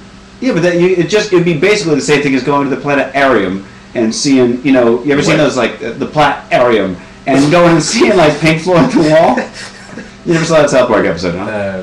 Welcome to the planetarium. I do know what you're talking about. I've been to the Laserium before. I know. Yeah, so it's basically the same thing. Like you're just listening to the album while looking at some crazy ass visuals. So really, wouldn't just go and see the hologram Doors? Wouldn't that be kind of the same thing? Because they would choreograph it and shit. They'd have choreographed it. Thank you, Stoya. They'd have banter. I feel bad totally ignoring you for this whole discussion. Music is not really pop culture. What are you talking about? Like, I have nothing to add to a discussion of. That's true. I do recall that you have. She has an interesting sort of like in all the time I've known her, if a song comes on that she likes, she'll get excited. She'll clap her hands. She'll turn up the volume. You could sit there with $10,000 just in a wad, like 10,000. If you can name any word of the title of this song or a letter in the name of the band or artist, and she's gonna be like, it's I know there's a letter in there. She has no idea. Has never known the name of anybody that she listens to, and I don't know. Actually, I don't know that I've ever seen like your playlist or anything. So maybe you do now. No, not really. But I can remember in all the times we used to go driving around. The first show that I performed like aerial stuff. Right. I had it was part of a convention, so then afterwards I was signing, and someone came up and asked who the song was. Oh, hold on, just hold that thought. And I had to go into my purse and pull out my iPod and scroll. Who was it? Wait, the song that you performed to? Oh, I'm sorry, because it's probably be something like wildly famous that everybody would know. No. Something like, hey, hey, Janie. I found this 45-minute audio rendition of Hey. Sounded like there was a lot of handshaking going on. No, it was, The audience loved it. A lot of glad handing. Man. Huh? They do Man. Man? They're from Philly, and they do like a lot of aggressive. Man. Okay, I'll let that one strange. slide. All right. Yeah. All right, that's fair. I'm just so it's funny because there's people in the chat have asked if you wanted to get into music, and I'm like, no offense, why would that come up in your head? Not you, but them. Like, why would you think that? You don't know, man. That's a pertinent question. Yeah, I guess. I don't know. Have you had a lot of thoughts in music as far as it goes? No, I've banged a couple of musicians, and knowledge of music is not an STD, so I still know. I know you can't get it by osmosis or anything. No. Yeah. No. Maybe I want to suck some talent out of you. Now I can sing. No, not so much. No. I'll keep that. Should I? Let's see. All right. Well, I guess if I bang somebody who's like funnier than me, then I can just be like, well, I'm not going to get funnier, so there goes that. But I can't say that's ever really been a motivation. I think that's more like, I don't know. It probably sounds sexist, but I think that generally speaking, women will bang men impressed by their talents. Men don't really do that for women, generally speaking. I think that is accurate. Yeah. Yeah. Not to say that I'm not impressed. That's like a sign of genetic fitness when women are doing the evaluating. It's like, you are really, really good at this thing. Yeah. Therefore, that means you have the extra resorces. You probably give mad babies with the way you slap that bass. Like what? Yeah. Apparently that's the. I figured out what the thing that is attractive about guitarists and bassists. I think I know what it is about bassists, but go ahead with that guitar. Dexterity. Okay, I can see that with guitarists. I feel like the bassists. I think they tend to get them rhythm, because groove. There's that, but also like. It's like, here's a guy like up on stage, whatever. Bassists look like they'd much rather be anywhere but the stage. Like they're the least enthused, generally speaking. You look up and it's like guitarist is like pointing to people. The singer, of course, is whatever. The drummer's in his own world, but he's just the drummer's up. The bassist is always like looking at the end of his stock and just going boom, is real cool. Boom. And every once in a while he'll look at the guitarist because he bumped into him and kind of give a head nod like, oh, that's you. All right, okay. Nobody jumped up on stage or anything. Okay, cool. So I think like chicks are like, yeah, he's famous, but he has no ego. I like that. I like how your bassist. You can just focus on shit. Your bassist also sounds like they're performing in the band that does the dating game theme song. Like you were doing like old school 60s game shows. That's what it sounds like. The bassist for a barbershop quartet, man. I don't know any old barbershop. So that's what manual dexterity. That's what you're going with there. I think so. So is it like a hypnotizing thing if you're watching it? What is if you're watching a guitarist do their thing on stage? What's the one thing that you're just like? I didn't know you were into guitarist. Sorry. I'm really not, but I think the thing that is like. I think theoretically checks you down. That's what you're focusing. Like I personally, I really like dudes that are like into computer shit. Because they are stubborn and they like to solve problems, and then once they have solved the problem, they like to be really efficient about stuff. Yeah. So you're in that. You like that very sort of analytical line, a very linear, analytical. Like this is the problem. Vagina shit. This is what we do now that we solve the problem. This vagina is a mystery. So yeah. I want to figure out everything about it, and then. Vaginas are the greatest video game of all time. Like. Exactly. And the end boss usually hits you in the face with something like some kind of liquid. Looks like we know what's going on the board right now. Vagina was the greatest video game of all time. Play it all day. It's just you just because every time you're like, no, I got this guy. No, I know his. Oh, this is not the move. This is fuck, and you never get it. Every time you're like, no, it's a level that changes every time. But where most men will like give up and be frustrated. Right. Like whatever, blow me. A nerd. Right. Will just keep coming back. Like they're like, no, I'm gonna do this. Yeah, like I can't sleep. I've got to figure this out. Oh yeah. So that's a thing that you've discovered there, huh? Yeah, like if the times I've had like girlfriends or longtime people I can play with, things like that. There's certainly been times when I'm like really high and it's like you spend the day in bed and I'm just like, I'm gonna be playing this all day. This is like having them. What's this do? And things like fighting. Favorite video game of all time. Oh, absolutely. Hands down, the pants. Hey. No? Sorry. It had to go. Do you want to hear Matt Groening of The Simpsons officially revealed? I saw this, but I stayed... You not say anything? He officially revealed. Cover your ears. I don't know if I want to know. I mean, I guess I know. I mean, I'm bound to know at some point. I don't think I can mute your headphones. No, you do it. I'm ready to know. Okay. Am I? I don't know. All right. Maybe not. I'll tell you. I'm not just going to say it. I'm going to give you the little story that he tells because it's a good story. Yeah. It's nice. It's a good story. It's a good little story. Okay. Sorry. There's no sound effect for a story. Well, I'm not going to say it right out. I'll just tell you the other thing. It says, the only reason is when I was a kid, the TV show Father Knows Best took place in the town of Springfield. And I was thrilled because I imagined it was a town next to blank, my hometown. Just leaving it out for now. When I grew up, I realized it was just a fictitious name. I also figured out that Springfield was one of the most common names for a city in the U.S. And in anticipation of the success of the show, I thought this will be cool. Everyone will think it's their Springfield, and they do. Springfield, Oregon. Right next to Portland, which is where he grew up. So Simpsons takes place in Oregon, huh? Yeah. Fucking A. Yeah. But no, because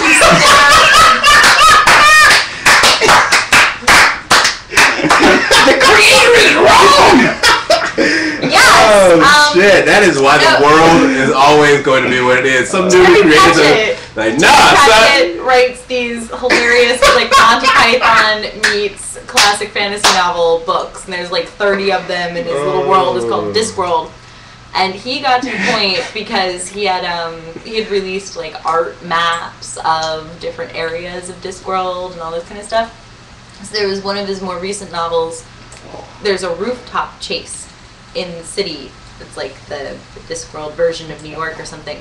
And he actually had to pull out all of the geographical references from all of his other books and all the maps and all the little like things that are already part of the canon, and he mapped it out, and it was because he knew, and he wrote about this in the foreword or the afterword, he knew that if he messed up something, then he was going to get a million angry letters that are like, there's no way Sam Vimes could have seen that person because the bell tower on this building is blocking from that angle. And in The Simpsons, they've had them like drive one state over to Ohio or something. They've never referenced states.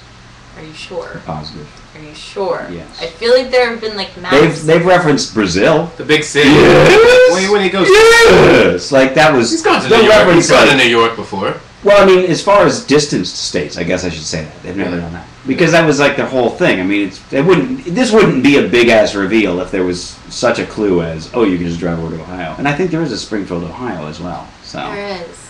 So no, they don't do that. I'm sure.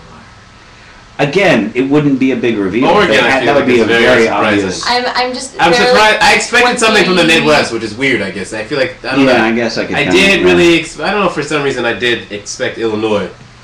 It's weird. Illinois seems like the most common Illinois. What's very odd to me is that, like, I would imagine that like I didn't know where Matt Groening grew up, but I imagine that's public information. You could probably look that shit up on Wikipedia. And it seems like if you're trying to find the definitive Springfield and you find out there's a Springfield next to the town that he grew up in, that would probably be the Springfield. You know what would be great? But I mean, I don't know. If you were a dude who for like fucking 20 years had been telling people, like, I told y'all motherfuckers it was Oregon.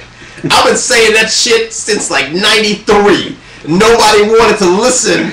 And now, y'all motherfuckers better pay up. And then Stoya's like, but no, it's...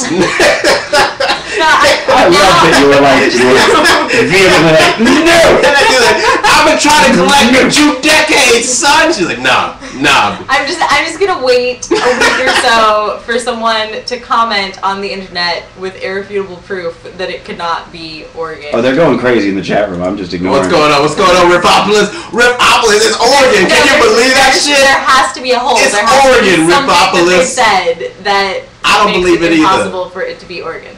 Is there anybody out there who will say Oregon for you?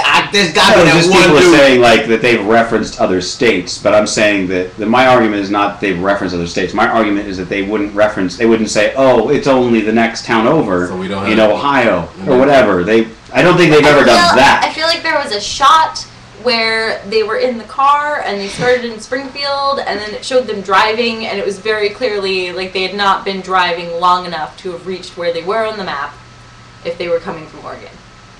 I don't know. I haven't watched every episode. If I disappear from the internet for 2 weeks, you'll know why.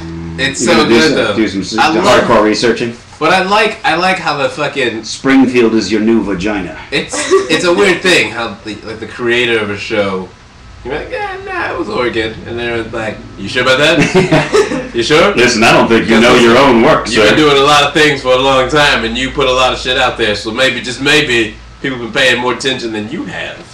And we would like to say that it is in Nebraska. Well, there was, what was it, like 2 years ago or 3 years ago or something like that? Maybe it was for the movie, I don't recall, but there was like a thing where all the Springfields in the U.S. were competing to be the Springfield. Right, yeah. I think and the Oregon one didn't win it. I don't remember who won it. You can't win? You can't win. You can't tip the hand like that. You got the big reveal coming years later. Yeah. Well, that dude needs to suffer for a few more years. Be like, I'm trying to tell y'all, motherfuckers, it's Oregon. I love Please believe me, it's Oregon. Believe me. I love that that's like his thing.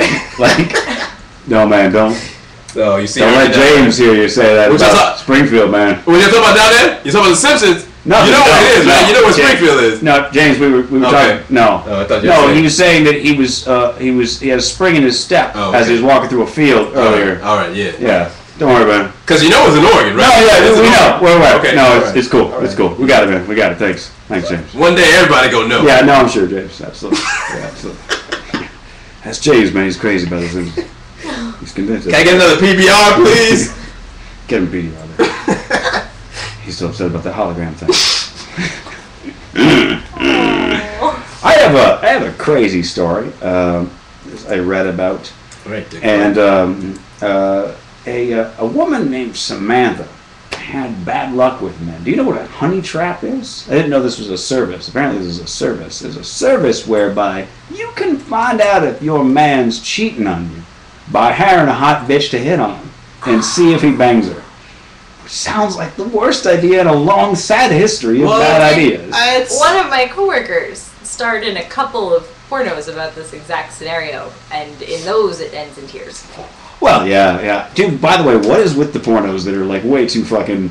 Like, I'm just trying to jerk off. I don't need, like... Who's that? Paul Thomas Anderson does those, right? What's his name? No, is it P.D. Anderson? What the fuck is the guy's name? Paul Thomas. Paul Thomas, not Anderson. Just Paul Thomas. He does, like... His is like the darkest fucking shit. Digital does it too. It's like people that are getting divorces and cheating on each other. Like actual people? Dude, what do you think about when you have an orgasm? It's not just the guy comes to fix the cable. Like, it's not a pizza guy. Now it's like adding actual drama to the plot? Yeah, like mixing Lifetime with porno. And I'm like, I think if you're a dude that's watching porn, it's because you don't want to deal with, like, the drama of, like, dealing with your girlfriend or having a girlfriend or whatever. Why would you want that? When I worked at Vivid and I had to I was working on their sites and shit, it was just after I went through a terrible, terrible breakup with this chick, and I wanted to kill Paul Thomas because like all of his movies were like nerdy guy with hot chick,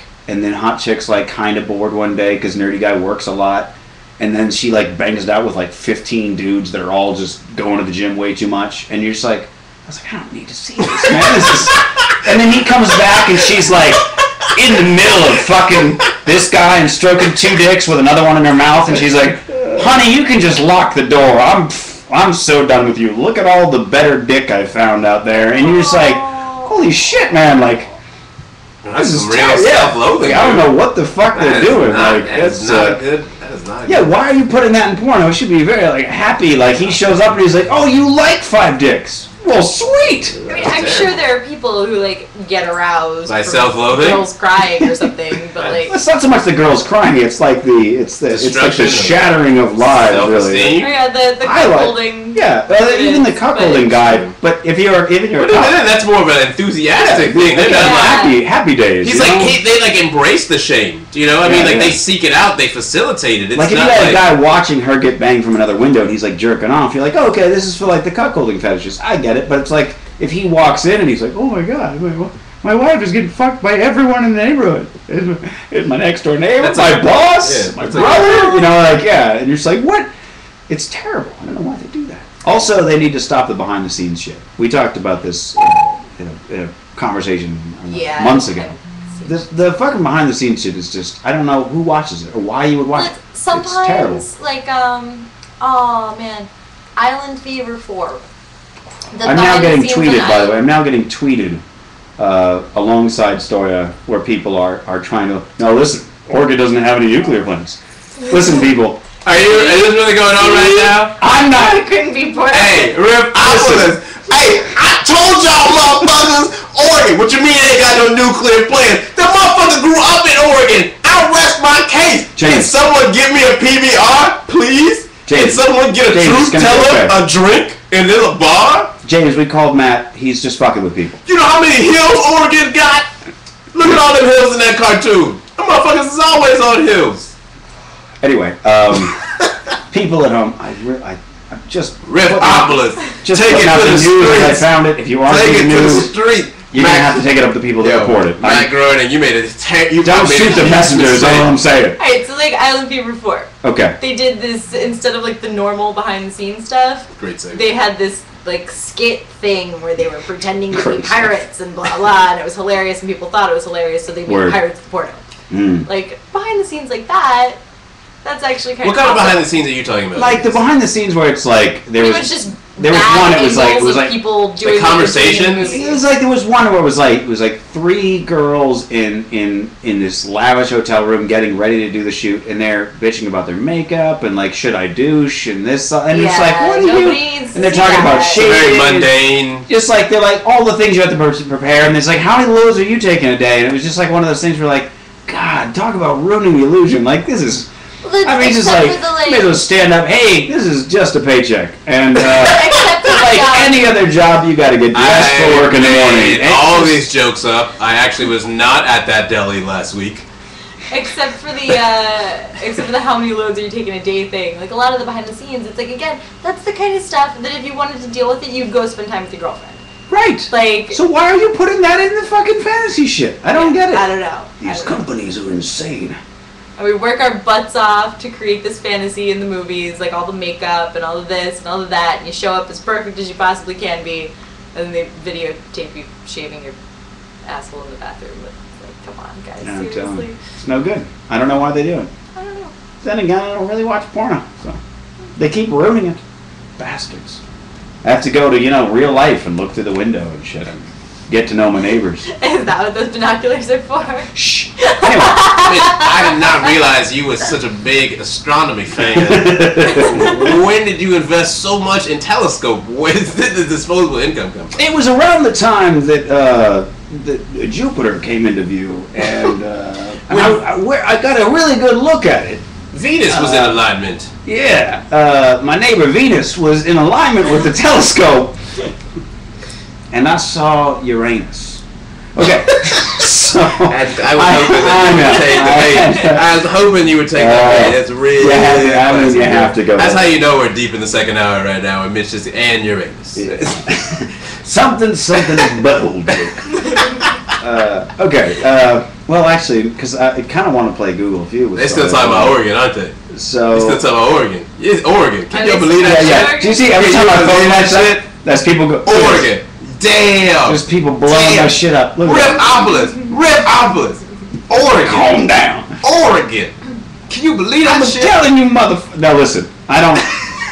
Whatever.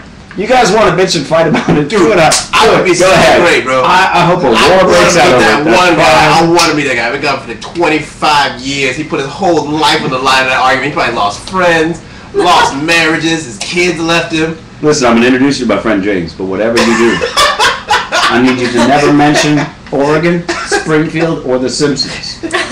Who doesn't love the Simpsons? Shh! My name is Springfield Simpson, and I'm from Oregon. Well, you should just go home, right? Yeah. You guys are not going to get along. I've made a huge mistake. Oh, no. All right, so this woman, her name is Samantha Phillips. She met Jack Ewing while she was hoping her run of bad luck with men would change. In the past, she dated two-timers, a guy who slapped her after their first row. What does that even mean? A row? You had a row. Argument, disagreement. What are you, some sort of terrorist? Okay. All right. Well, it's from the UK. You know the British people. And another who insisted on bringing his friends along on all their dates. But Jack, a man she'd known through friends for a couple of years, seemed different. So in January 2011, she made her move and asked him out, and he said yes.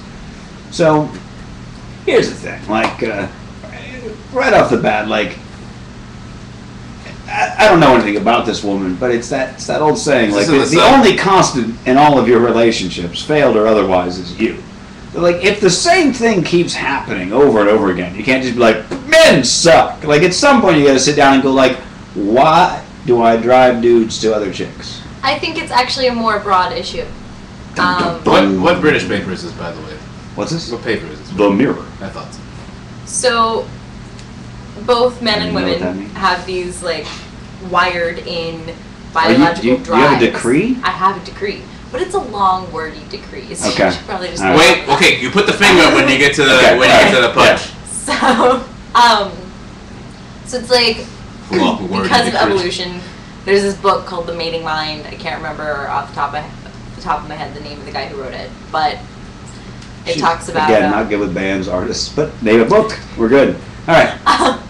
So it talks about how like creativity and humor and morality and all that, it's like the person version of the peacock's tail. And also in the course of talking about that, it talks about how, according to this guy, men are wired to want to... Mad pussy. Yes, they want to spread their seed as much as possible. Even though we can intellectualize, like, I don't want to have kids right now, so I'm going to use birth control, condoms, pull out my lid, what the hell ever, Planned Parenthood... which are all built in response to primal urges, essentially. Yeah, but it's still what we're acting on is the desire to breed with someone. Right. Like when you think someone smells good, it's because your pheromones and their pheromones indicate to each other that, like, hey, we have differing immunities, so we would have super healthy babies. Right. And then you want to have sex with them. I'm given to understand that, not to cut you off, I want to get back to you. I'm given to understand that recently discovered that birth control flips that, kind of the opposite. Yes! Yeah. Okay. Yes, and I know all these chicks talked about this on the show, my age, they've been on birth control for 10 years. And then they get off of it. They're engaged and married, and I'm like, what the hell happens when you decide you want to have kids and you come off of birth control and then you're like, man, I don't even like my husband. You're fucked. That's what happens. We talked about this on the show, though, where it's like this whole thing where, like, they think that they have one sex drive, and then all of a sudden they stop taking birth control, and then this totally different person comes out. Yeah. And then the sexual compatibility that you thought existed in a relationship was a facade. Yeah. And now you're just like, well. It's supposed to be something like where the what you were saying about the pheromones and the ORs would mix and everything else like that. It's something like it switches entirely, kind of opposite. It's not just that it turns off so you can't tell. It's like you're intentionally attracted because when you're on birth control, your body's like, I don't want to have babies, so you would intentionally hang out with people that you should never have babies with, or something like that. I don't know if that's where you're going with it, but go ahead. I just wanted to. I don't know about that. I read. Backtrack. Okay, so men want to spread their seed. That was very Bill O'Reilly of you. Women want to supposedly, in a hypothetical like caveman situation, they want to have sex with like the top 3 or 4 dudes. Yeah, beat them over the head, throw them over the shoulder, drag them into the cave, fuck them in the ass. I get it. Yeah, so you have the like top 3 or 4 dudes. You have the best chance of having the most genetically fit offspring, but also they're kind of confused about whose baby is actually who. So they're like invested in protecting your offspring, whether it's actually theirs or not. Moral of the story is evolution wants us to be sluts. So, okay. People have this thing where when you can't have something, you want more. Right. So you meet this man, right? Yeah. You meet this man or this woman. Yeah. And you're like, I want you all to myself. And they have this passing desire to make out with, like, the waiter at their local restaurant. And you say, no, you can't do that. And then what they do is in their heads over time, because they're denied this, they will build up this person that they can't have to be like the best person in the entire world. When in reality, if you just let them go and fuck them, they'll come back. Because they're like, yeah, that was kind of fun, but man, she's got like a weird nipple, or like mentally brain dead. Way too many stuffed animals on the bed that we had to clear off just to fuck. Yeah. Which, by the way, is far more common. Most people, you go there, and then you're like, yeah, that wasn't really as great as I thought it would be. I feel like that's the same dynamic that always happens with affairs, though, because they thrive in this fantasy and the darkness, and then you're like, all right, like, go ahead and be with the other person.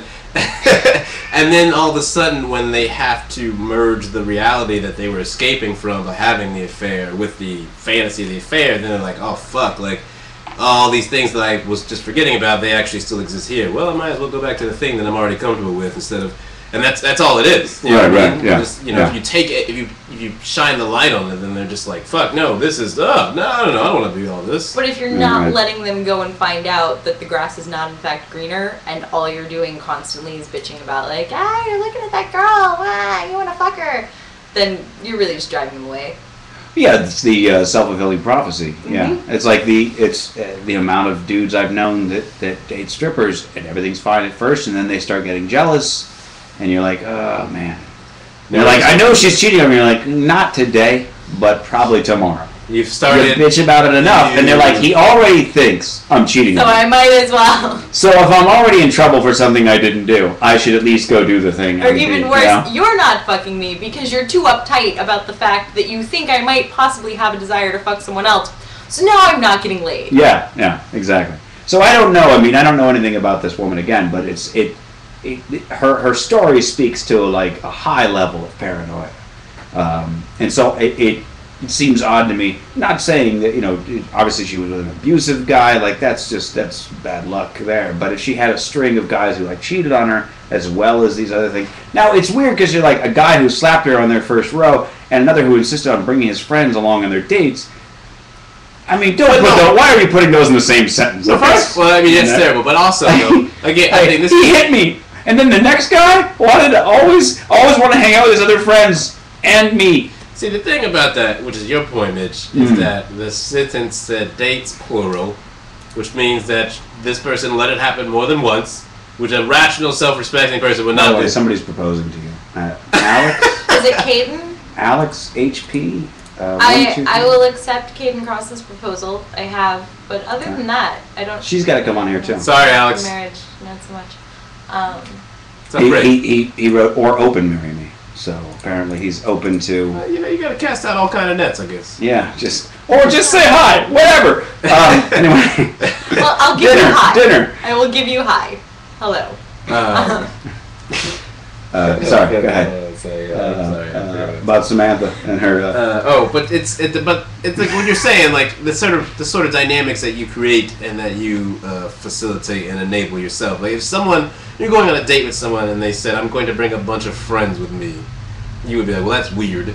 I don't think I'm going to go on this date anymore." Nad, for instance, you know Nad. You haven't met Nad. My friend Nad, I used to live with for a long time. There were probably 5-6 times he had a date with a chick, and he'd bring me along, and I was like, "Why?" He's like, "Well, because she's bringing a friend." And I was like, "I've been on like 100 times more dates than him. No chick has ever been like, and my friend's coming along." See, Nat is a strange creature. Right? Is that like, oh, you're creepy? I'm bringing a friend. Have you ever done that? Bring a friend? Not on a date, no. But also, like, if I was dating a guy and I never brought him around my friends, like, we're not actually dating. Yeah. No, there's that. Same thing. Yeah. So if you're first like going on a date with someone, though, I feel like it's a little bit different to be like, I'm just going to invite a bunch of people to tag along on multiple dates. Yeah, you're not. I had friends in high school that dated. And like one really good friend of mine, another friend of mine, we were all mutual friends, and they kind of dated for a while, and then they would always bring me along on their dates, and I would always think, this is weird. I'm sort of third wheel, but I later found out that was a strategy that they had because they just did not have the best time date like romantically, you know. So they're like, well, let's bring Teddy along; it'll be more fun. Right. And I thought I was some sort of third wheel. That's the impression wheel. that I'm getting from this. Right. Is like if he brings the friends along, then like he's not really right. But it's one of those things where it's he can't really stand your company. They eventually realized that they should not be digging, you know. And it's one of those things. If they had had a more honest conversation, probably the first time or the second time that they brought me around, it wouldn't have gone on multiple times. But that's one of those. Definitely, it's a conversation. That's a problem between the two of them. Right. It's not like you can't go like he's a jerk. Always try to bring around his friends. It's very different from being like someone slapped me in the face. That's entirely different. Yeah, because again, it's not like this guy's a dick because he brought his friends. Yeah. It's you have a relationship where you guys clearly have never had a discussion about why. You've got. And I'm guessing maybe the reason they didn't have that conversation is one party or the other was uncomfortable with that conversation. Now, maybe if you're the smothering type, male or female, the other partner is like, this is awkward. They're going to be really upset if I tell them we just don't work together, so how about I'll just bring my friends whenever we go, or whatever. You know what I'm saying? If somebody's a smothering type and you're like, there's a part of you that goes, I can't be honest, I'll break their heart, or whatever the fuck. Anyway, I'm gonna skip ahead. So the point is, so she was dating out with this guy Jack, and for some reason she got paranoid because something like his phone broke and she had it fixed, and some message came up from some chick, some number that wasn't in his phone, in fact, and he just looks at it, he goes, I don't know, wrong number, I guess, and she said, well, can we call it or something? I don't know. He was like, I just deleted it. I don't know who it was, whatever. Which, if it was some chick he was down with, like, her name would be on there, right? You wouldn't just have a number. So maybe he was lying, maybe he was telling the truth, who knows? But that was enough to rouse her suspicions. Yeah. So she hired a honey trap. Which, back to the honey trap. Now, I knew people at home, worst idea ever. The moment you think, should I hire somebody to bang it out with my partner? Cancel out. Yeah. It's time to have a real long conversation with yourself and then them. It's the cheaters corollary, where it's like if you were a real person calling the show Cheaters about your relationship, you should just end the relationship. Yeah. You know what I mean? Right. Like the show Cheaters should only exist as a marker for it's time to it shouldn't actually have a TV broadcast. You know what I mean? It should just be an office of people who are like, all right, you reached us. Your relationship's over. Go home now. And so it's that old thing. But like the honey trap, I didn't know it was a professional service. But I mean, like that's I think it's a private service. You know what I mean, though. But it's like it's weird to hear that version of it, I guess, because it happens a lot all over. Like Ryan Seacrest on his radio show does the thing called Ryan's Roses, where like. If you think someone's cheating on you, oh god, that's will call. You could the world's oldest radio trope. Yeah, they call as a floral shop on your behalf to whatever person you think is cheating, and they ask them who they want to send the flowers to, and then you're waiting on the other line. So it could be like your sister-in-law calls because she thinks that you're cheating on her sister, you know. Yeah. And it's that whole shit. It's the same game, but the honey trap's a good name for it. Well, this one is specifically like a woman will hit on him when he's alone at a bar or with his friends or whatever. They've just monetized the very old thing. The theory was, let's see. She said she's discussed what she does. It said Jack would be in a bar or club and she would be out of the way, so Miss Honeytrap, that's what we're calling her, could make her approach. She would chat him up, invite him to buy her a drink, and even take things as far as kissing him. Then she'd arrange to meet him again at a hotel. That was her job done. I could then turn up and confront him. So... terrible idea. Again, one of the worst ideas in a long, sad history of bad ideas would be this one. Don't do this. Because in fact what happened was Miss Honeytrap hit on him in a bar, and he didn't come home for a week. Because he ran away with the honey trap. And that was that. And she didn't know. She just thought he left her. And so he just called one day and he was like, listen, I'm not coming home. Wait, is he shacked up with the honey trap now? Still? Well, this is, hold on, it was funny. By Monday I was worried he wasn't at work, and I rang the receptionist, told me he'd booked the week off at short notice. What was going on? I sent him a text message begging him to reply. The message I got back was brutal and to the point. I've gone, and I'm not coming back. Dang. Right. She burst into tears, blah, blah. So this woman is writing about this in the Mirror? Well, yeah, this is a story about this woman. So it's not first-hand account. It's one of those like long Mirror stories. Yeah, They've got the picture of her being sad in the middle of it somewhere. Yeah, okay. Yeah, like 5 of those. Yeah. Well, so anyway, she didn't put 2 and 2 together. She didn't figure that he went with Miss Honeytrap. He just was like, he just disappeared. She was like, okay, I guess we're done. Stoya's having then she goes to as the story goes. She goes to a bar. More pain. She goes to a bar to drink away her whatevers. And sees him sitting at the table with the honey trap, and she's like, "Hey, that's this fucking girl I hired." Hey, my husband. And no, boyfriend. This is not. They weren't. They hadn't gone that far. Oh, and they were both like, "Yeah, we just hit it off," you know. So that's Did the story. Did the honey trap woman tell the guy that she had been hired to? Yeah, because like apparently so. Because at the very end, they interview the thing, and she says they interviewed both the guy and the honey trap. And the guy says, "I'm happy with Jane. She's a very attractive girl with a great personality. When we chatted in the pub that first night, we just clicked straight away." Did she? I feel quite good about what happened. I've been seeing another girl on a casual basis while I was dating Samantha, but that's over. I finished that as soon as Jane came along. Oh, this whole thing is fucked. Jane Gill, who gave up her part-time job as a honey trap, says, "I did it as a way of earning a bit of extra cash. I had about half a dozen bookings in 2 years. It's not been a massive success. The idea was to test men out, not steal them. I wouldn't say I stole Jack. Their relationship was doomed the moment she booked me because once the trust goes in a relationship, that's it. I don't make a habit of this. I'm glad Jack came along. We're well suited." Here's my question for you, Stoya. So half the story you're sad story. You seemed really, what do you think about the women who sign up to be the honeypots? So, you know what I mean? Because she's like, I don't make a habit of this. But like, you're a honeypot. You know what I mean? Like, you are like being hired out to just. Right, it's a weird line. I feel like to walk. You know, what are your thoughts on this honeypot? You look really horrified by this whole. I told you, man. Her expression as it went on, it was very painful, very surprising. Well, the thing, like, it makes sense to me when my female or male friends bring like sex problems to me. Like, this is happening. What do you think? Because that I know. But my female friends also like to sometimes bring relationship problems to me, and I'm like, really? Okay.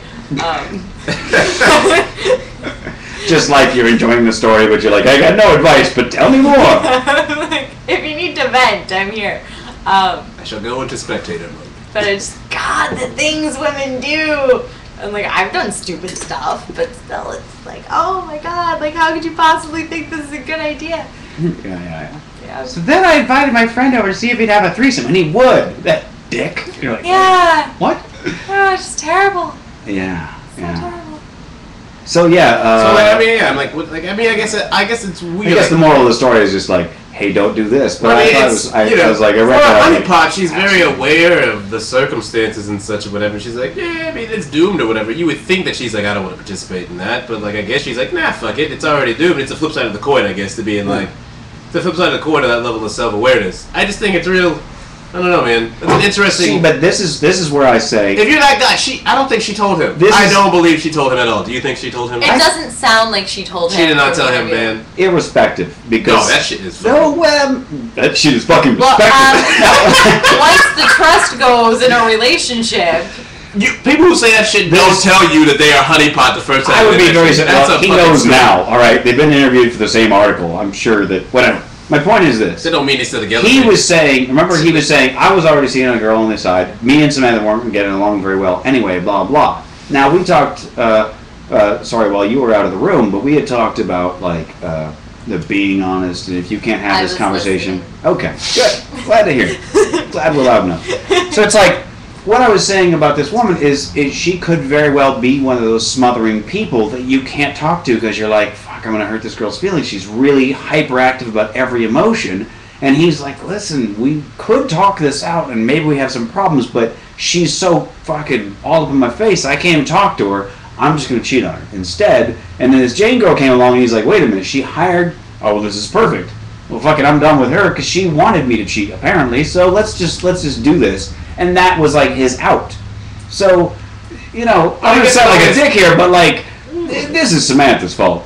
No, because it comes back to like. I'm not saying the rest are angels. I don't know how long they were in a relationship together, but you can't just fucking bail on someone like that, and they call your work. Why, it's called a breakup. They call your work, and the secretary is like, yeah, I don't know. He's just out for a week. He just booked it at the end of the week. You're like, where are you? Like, I'm gone. I'm not coming down.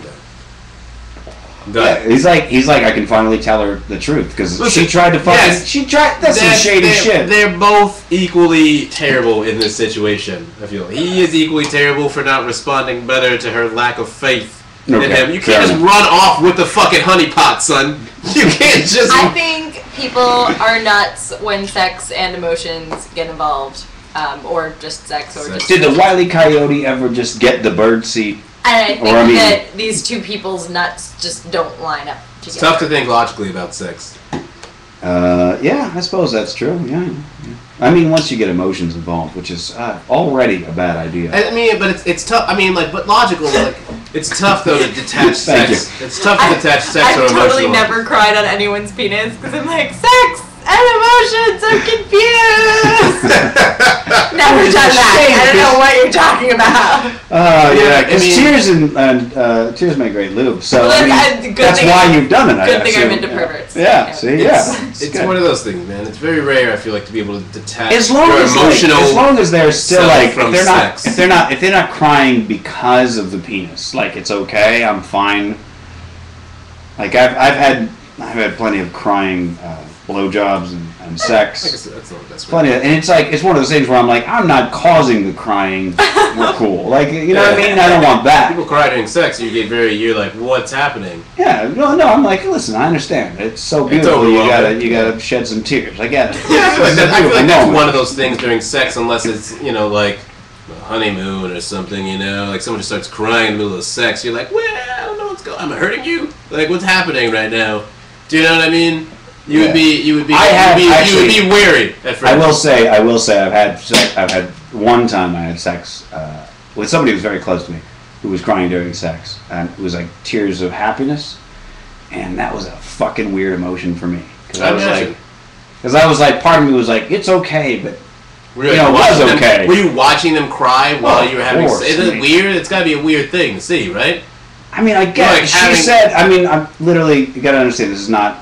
Whatever. She just goes this. She was crying, and I looked down, and she just goes, this moment is just so beautiful, and I was like, yeah, true that. And I didn't know. I didn't say that. I just thought to myself, like, yeah, I mean, it is. It was a very high.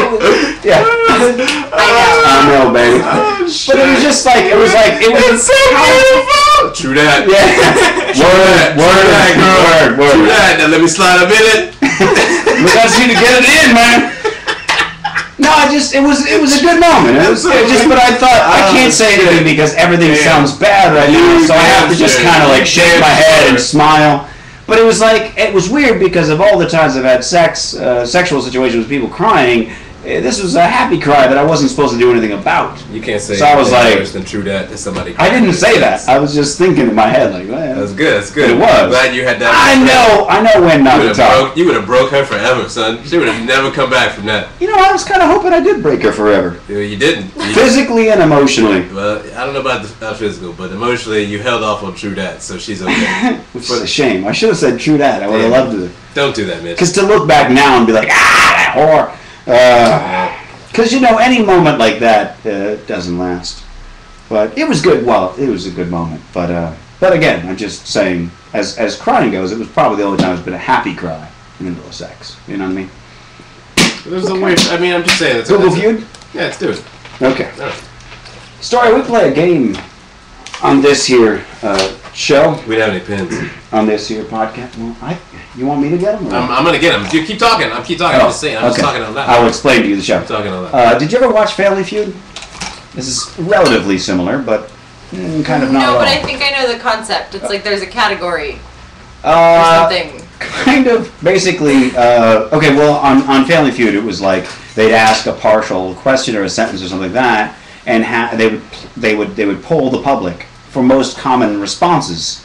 Okay. You see, and you would vote on what would be, well, take a guess. What do you think the most common response, blah, blah, blah. In this new age of Google that we have, Google will finish your sentence for you while you type. They'll give you up to 10 suggestions for the end of your sentence. So we play a game whereby all three of us individually, we go 3 rounds, say a partial sentence or partial question, and then we each take 3 guesses as to what it could possibly, what people could possibly search for that would finish that sentence. Does that make sense?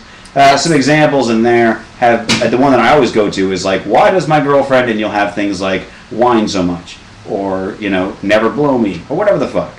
So it doesn't have to be a question, just those are sometimes easier. But we usually start, we let the guest go first. So if you have a partial sentence, hit me with it, and we'll get this shit a-rolling.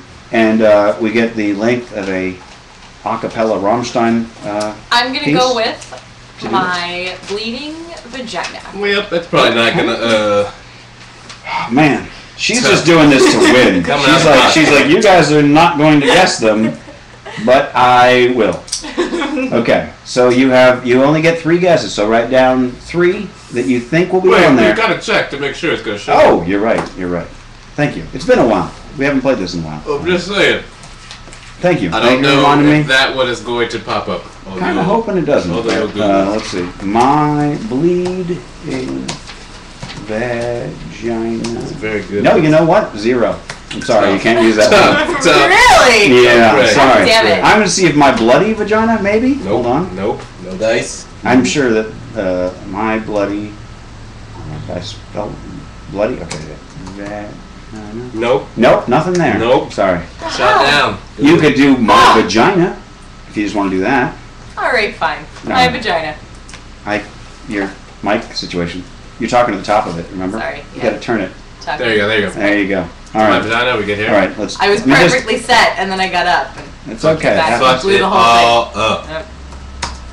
What? Seriously? My vagina? Nothing? You know how Google just shut down when you The, start talking let me about try vagina. the vagina. You know, Google's Really? not gonna let you do vagina. It Okay, can do auto okay. search things for that. I'm Vagina, sorry. dick, all that stuff. How about a Really? vagina? Nope. Nothing. No, nothing. Any vagina. It's not gonna do it. Doesn't do it. Any vagina? No. It.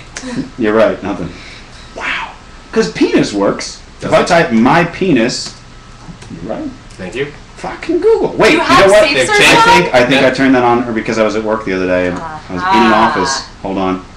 I gotta turn that off. Give me just a second. Pussy.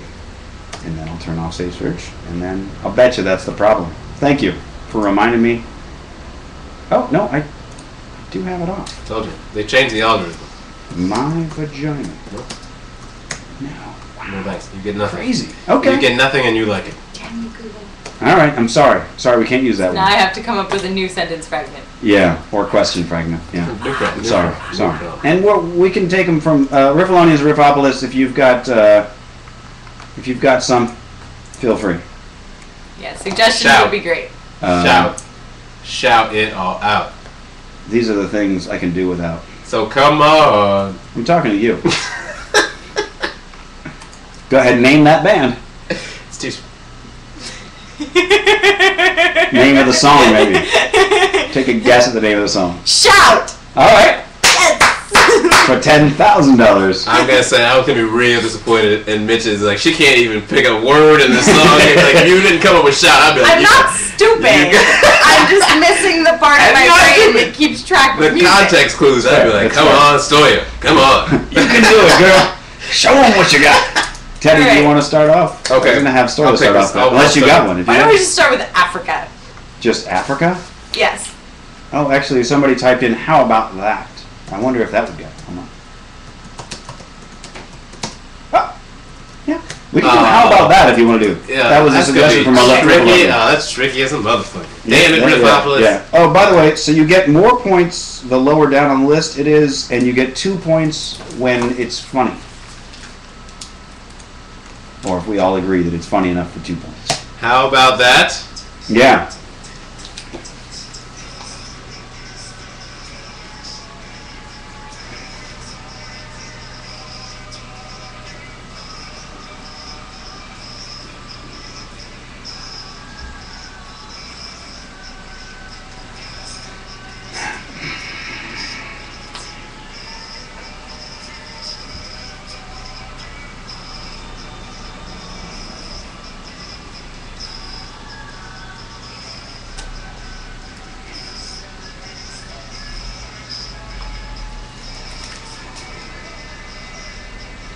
10 seconds. Oh shit!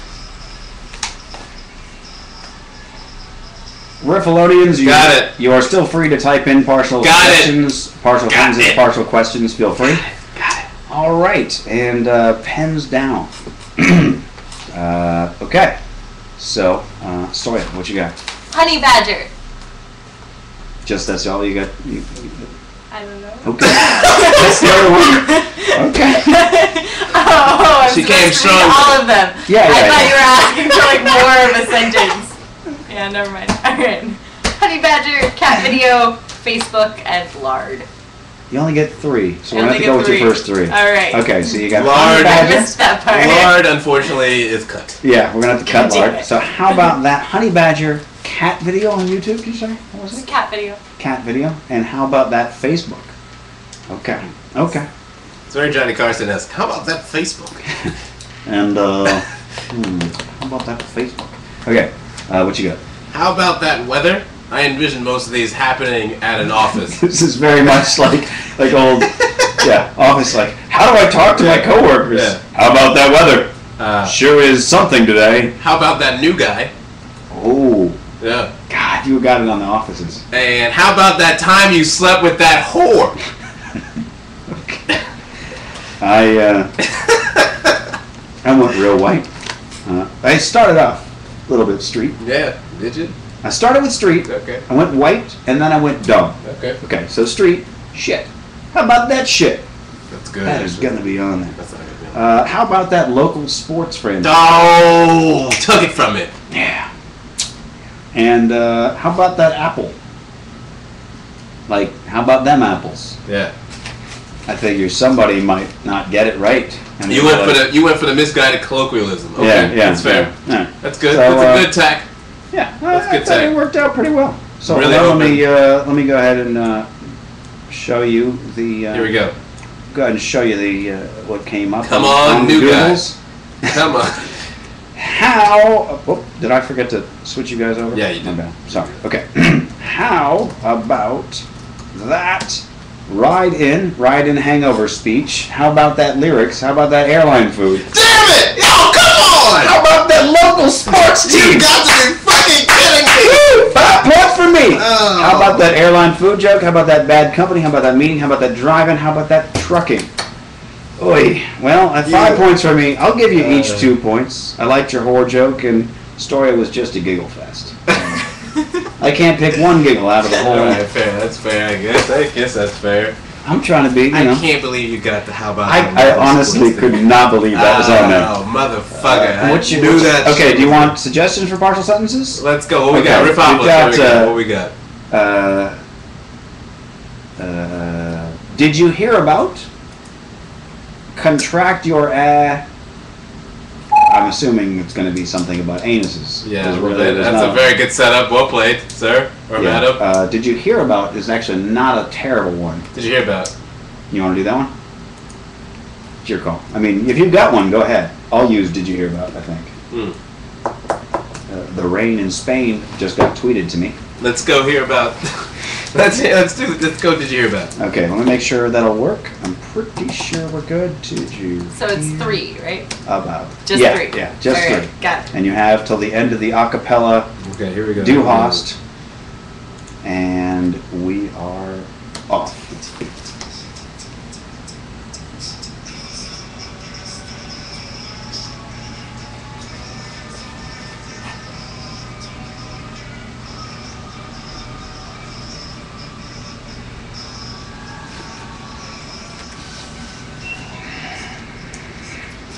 Damn it! Damn it!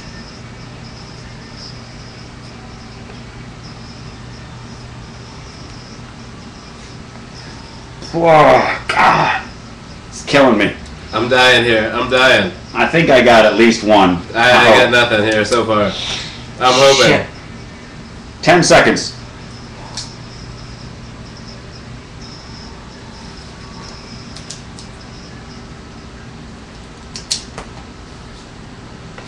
Got it. Pens down. Good. Done. I'm in. Okay. I'm in. I'm in. I'm in. I'm in. All right. I'm in. Tedrick, what you got? I have got. Did you hear about the accident? That was a shameless play for points. Oh man, that's good. Yeah, you're a dick. Did you hear about the Savior? Oh shit! Yes. Just winning it. And did you hear about the time you slept with that whore? I knew that was brother. Now, for the judging. Who's been sleeping with boys in your life? Again, it's not me.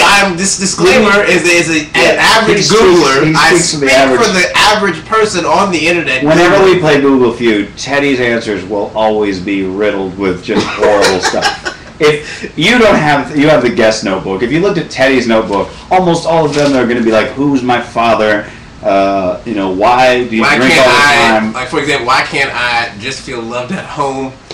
Make friends at school. You see, it's not me.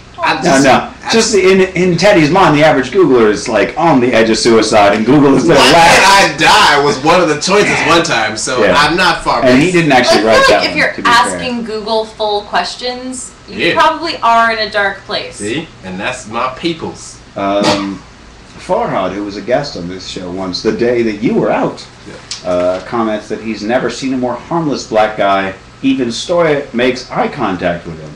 So, I think he's rebel rousing. Fucking damn you! I've got. I went the Tom Waits route for the first one. Did you hear about Edward?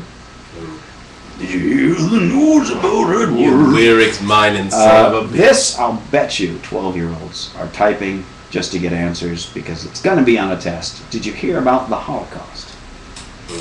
And did you hear about the news today? Damn you! You always going for that Google, for that Beatles point. Scooping up all the ones that I'm passing. Oh yeah, we need to, at some point we'll have to make a judgment on if Savior doesn't come up as like Savior Jesus Christ, if it's Lord Jesus Christ. I mean, I'm taking all the points. I got all them points. Did you hear the news about I'm getting all Muhammad? All the Jesus points. Okay, just the Jesus ones. Okay, well we'll see about it. Story, what you got? I went with the general word news. I did not specify other words in it. Did you hear about news? I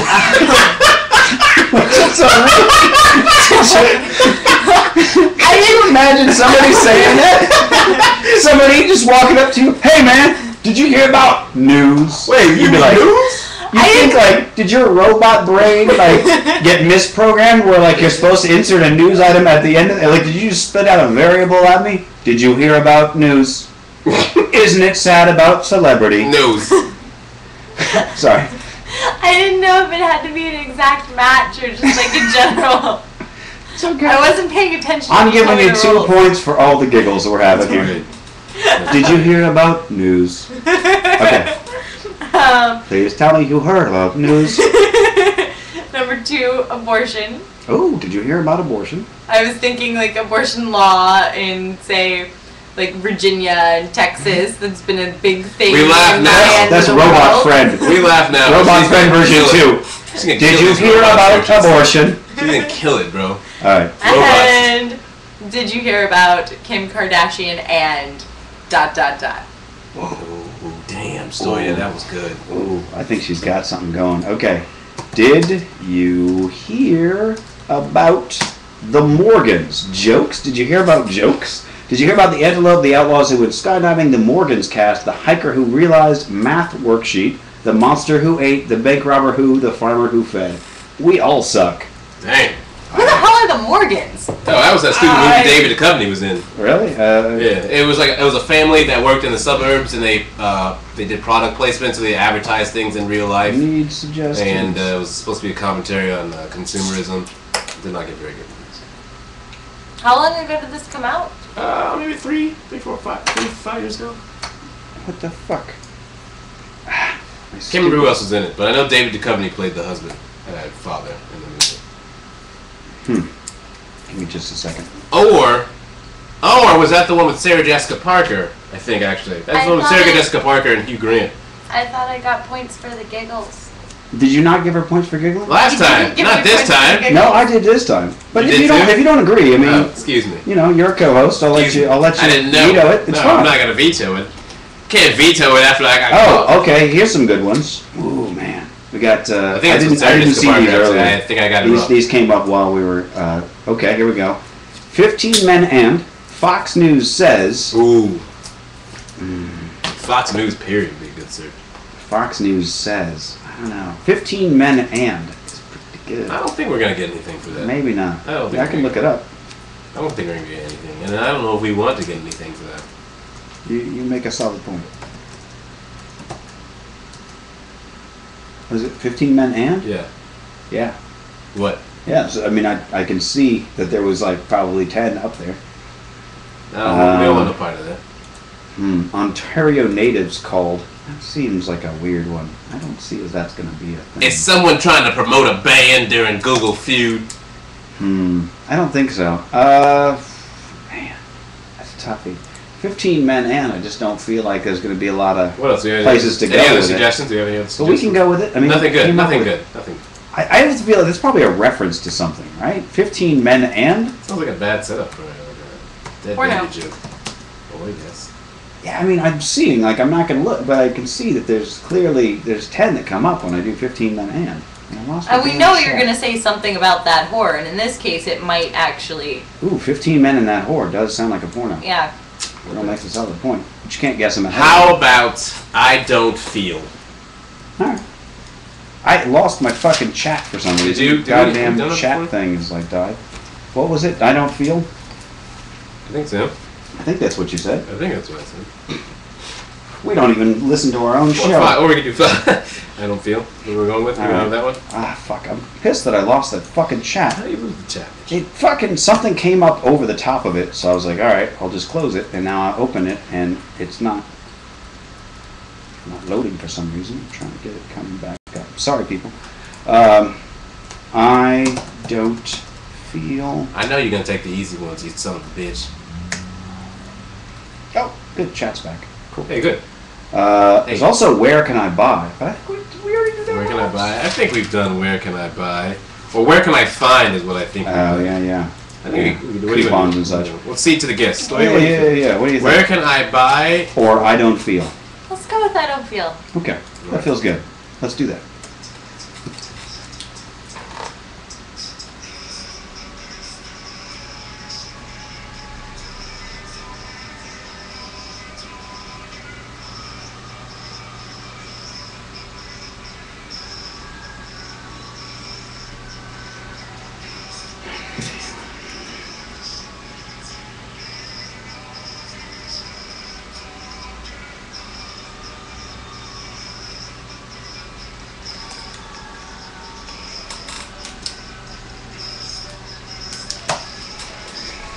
Got it.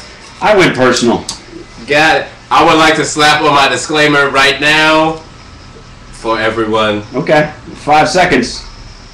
Stoya finishing ahead of time. Look at you go. All right. All right. Mine are all pretty personal. So I'm hoping that somewhere out there in Google they agree with me. Some other desperate soul. I don't feel like going outside. I don't feel my penis when I'm high. This, by the way, was not meant to sound like a poem. It does actually, though. So yeah. you should keep it going. And actually, I think the last one rhymes too. I'm gonna do them as a poem then. I don't feel like going outside. I don't feel my penis when I'm high. I don't feel enough titties in life. That's like a very ineloquent haiku. That was just so beautiful. Thank you. Here's how I feel. All right. Stoya. I don't feel like going to work. Yo, good stuff. That's good. I don't feel like doing my homework. Oh, damn, girl. Man, she's killing it. Destroying. I don't feel like keeping my clothes on. Well, you might be alone on that one. I might be. It would be hilarious if that's a Google search. Then I need to go to the official site of where those chicks hang out and invite them all over for a big. You should get on that. Get naked at my apartment party, or as I like to call it, titty. I thought you got to go Tuesday. No, you got to give it something special, like a titty feeling party, titty grabby party. Titty grabby party sounds real cool. Did any 18-year-olds ever show up that one day? Hilarious, you should ask. Thank you for bringing that up. Stoya had tweeted, because I had tweeted on the anniversary of Downward Spiral being released as like a 20-year anniversary. Yeah. No, 15-year anniversary. I guess it was. Yeah, 15-year anniversary. And I was like, I got my first hand job and felt my first pair of titties to this album. and it was released exactly like 15 years ago to this day. And Stoya was like, we need, or actually I think it was 18 years. That's what it was, 18 years ago. And Stoya was like, I need to find an 18-year-old whose titties you can feel today. And so she put out a call to Twitter, which the kindest thing you could have done, really, as if it were my birthday. I really wanted it to specifically be a girl who was born on the day that you first felt titties, and for her to show up with her titties and be like, Mitch. And then let me play with them again. Yes. Wow. See, it would be an incredible thing to put out into the sphere. Yeah. I've heard of a lot and of things. I gotta say, never before in my life have I gotten so many offers for letting me feel people's titties. Nary a girl whose birthday it was, and nary a girl whose birthday it was in California. So they disregarded all the fucking qualified Listen, parameters. They were gonna let me play with titties, and that's what's important about this story. I was gonna say, you got no principles, bro. Not you got exactly no a win, but I'm still stoked. Now you're just a cynic. I'm gonna be like, now you're just creeping. This barely even counts. I don't feel them, whatever. If you have I'm gonna say this isn't as special as it could be. Legitimacy. I'm hard out of spite. I want you to know that. I have a spiteful erection right now. It's a range this bonus. Erection represents all the principles Spite I boner. don't have right now. Anyway, I do want to thank you. I don't know if I thanked you before. I did thank you publicly at the time, but now it's on the record. Were there any titties? Just a lot of offers. So there's titties like throughout the great continental U.S. As I tour, if they should come to a show and go, hey, I offered you my titties once, which I don't think will happen, but if they do, I'll be like, oh my god. And then I'll grab them, take a picture, and be like, Stoya, thank you for delivering me these titties. They should do that. Thank you for this bounty. I'm really stoked on the fact that when I ask the internet to do something, they do it like 90% of the way. Right. It's highly entertaining. It's good. So I hope it. That's a fucking very specific request, but yeah, it's real tough. That's a tough one. The internet is very good about threading the needle. What if just an 18-year-old, it was born post that album being she has to be 18, but around the time of the album. That's okay. Okay. I would accept that. Putting it out there again. All right, Tedrick. Okay, I've got some answers. What don't you feel? I don't feel. These are again. I feel very. A disclaimer: these are not personal reflections. This is me, the mind of a person. Just your guess. Trying to search. Right. I don't feel like these children are mine. I don't feel connected to the world, and I don't feel. Now that's personal. Hold on now. Okay, sorry. And I don't feel anything since the time you slept with that whore. I have to give you 2 points for shoehorning that motherfucker in. Son of a bitch. That was slick. I was like, oh, he's not even talking about the whore.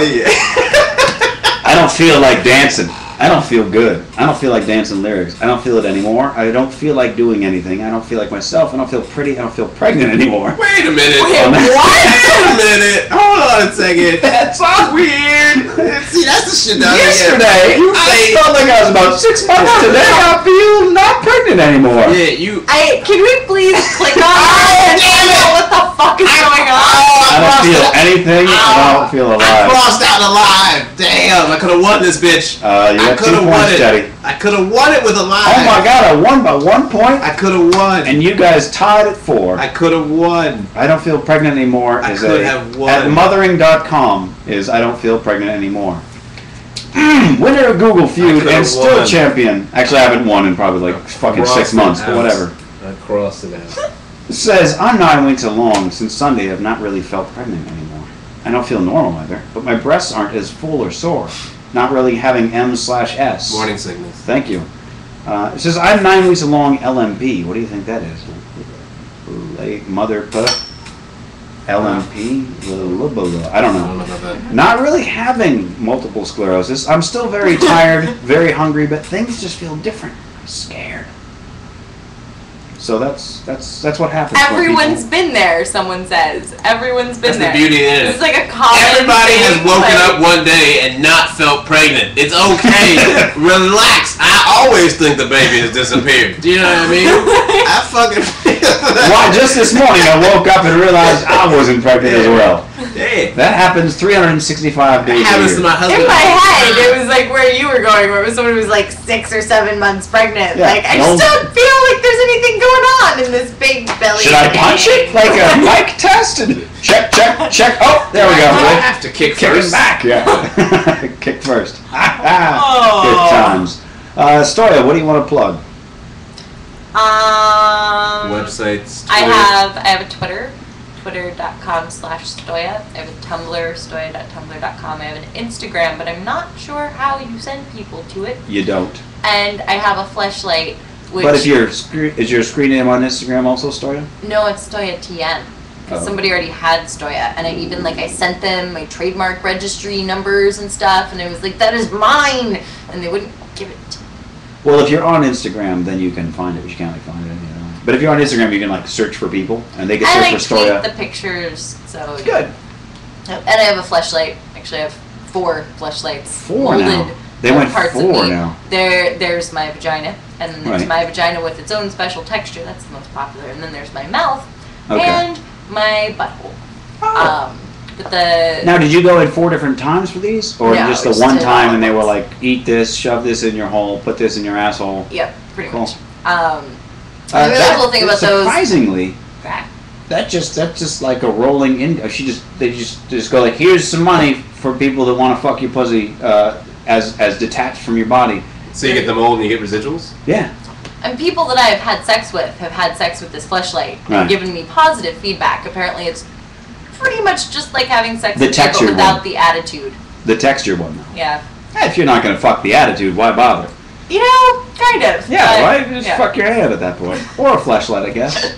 So they're talking about the textured one or the other one? Or it doesn't matter, either way. It's the texture is not really the same. Right. It's just they got the parts, like...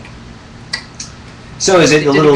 I actually wanted to have a whole interview with you about it, but I didn't want to... Because a lot of women are very sensitive about, like, oh, my vagina looks funky. And did you have that? Did you... I mean, obviously, you've been in porn long enough that you've seen your vagina in, like, HD on, like, a 200-inch screen and whatever have you. And at one point you go, whatever, it's a pussy. What do you do? But, like, once you see it molded and you're holding it and you're like, this is an angle of, like, technically, if you kind of blinded your vision, you could kind of go like this and be like, oh, my God, this is what it's like to go down on me.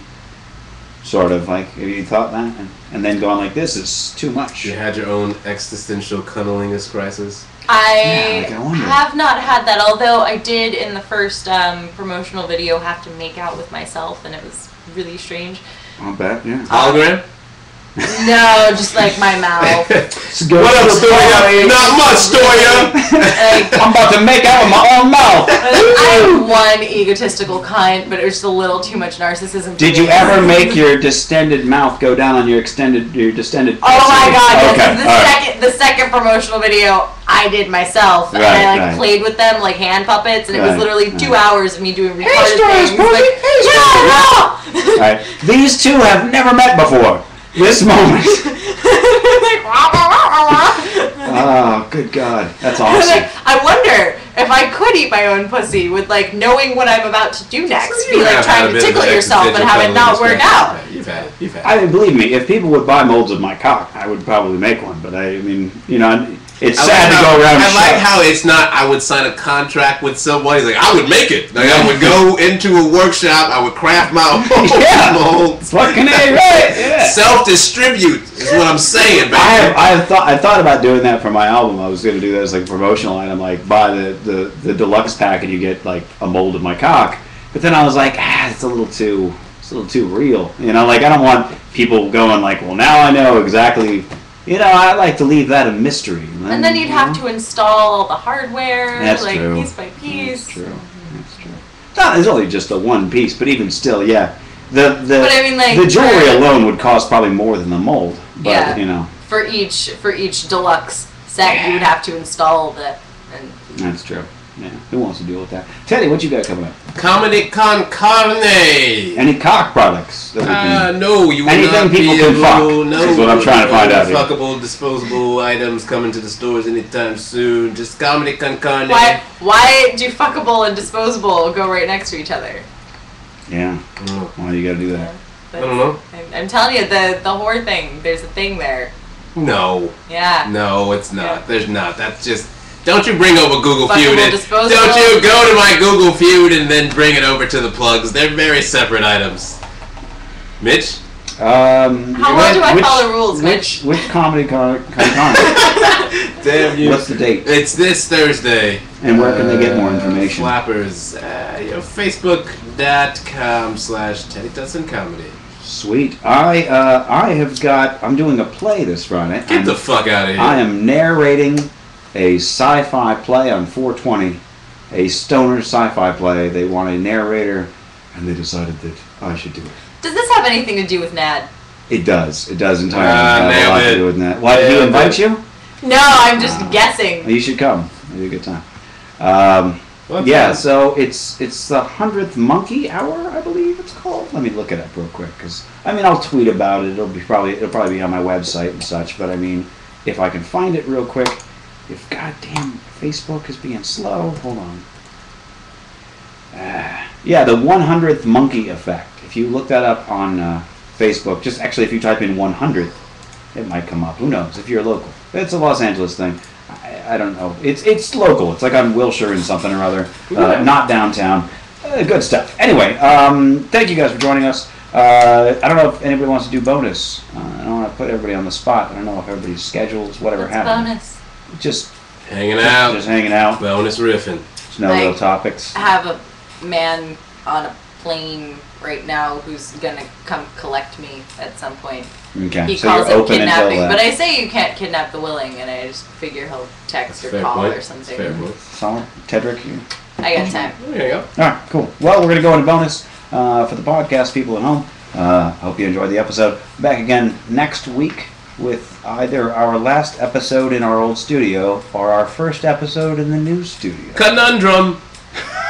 Damn! Thank you for joining us, Stoya. And we're going to do some bonus shit in just a minute, so people watching live, feel free to stick around. Oh, is this like we take a time out? Yeah, okay. A little bit. Now I have like less than a minute to just reset everything, so get your pissings in order. What are you doing? Sorry, I need to fix that. My bladder is killing me. Yeah. Word, I hear that. That thing's not on right now.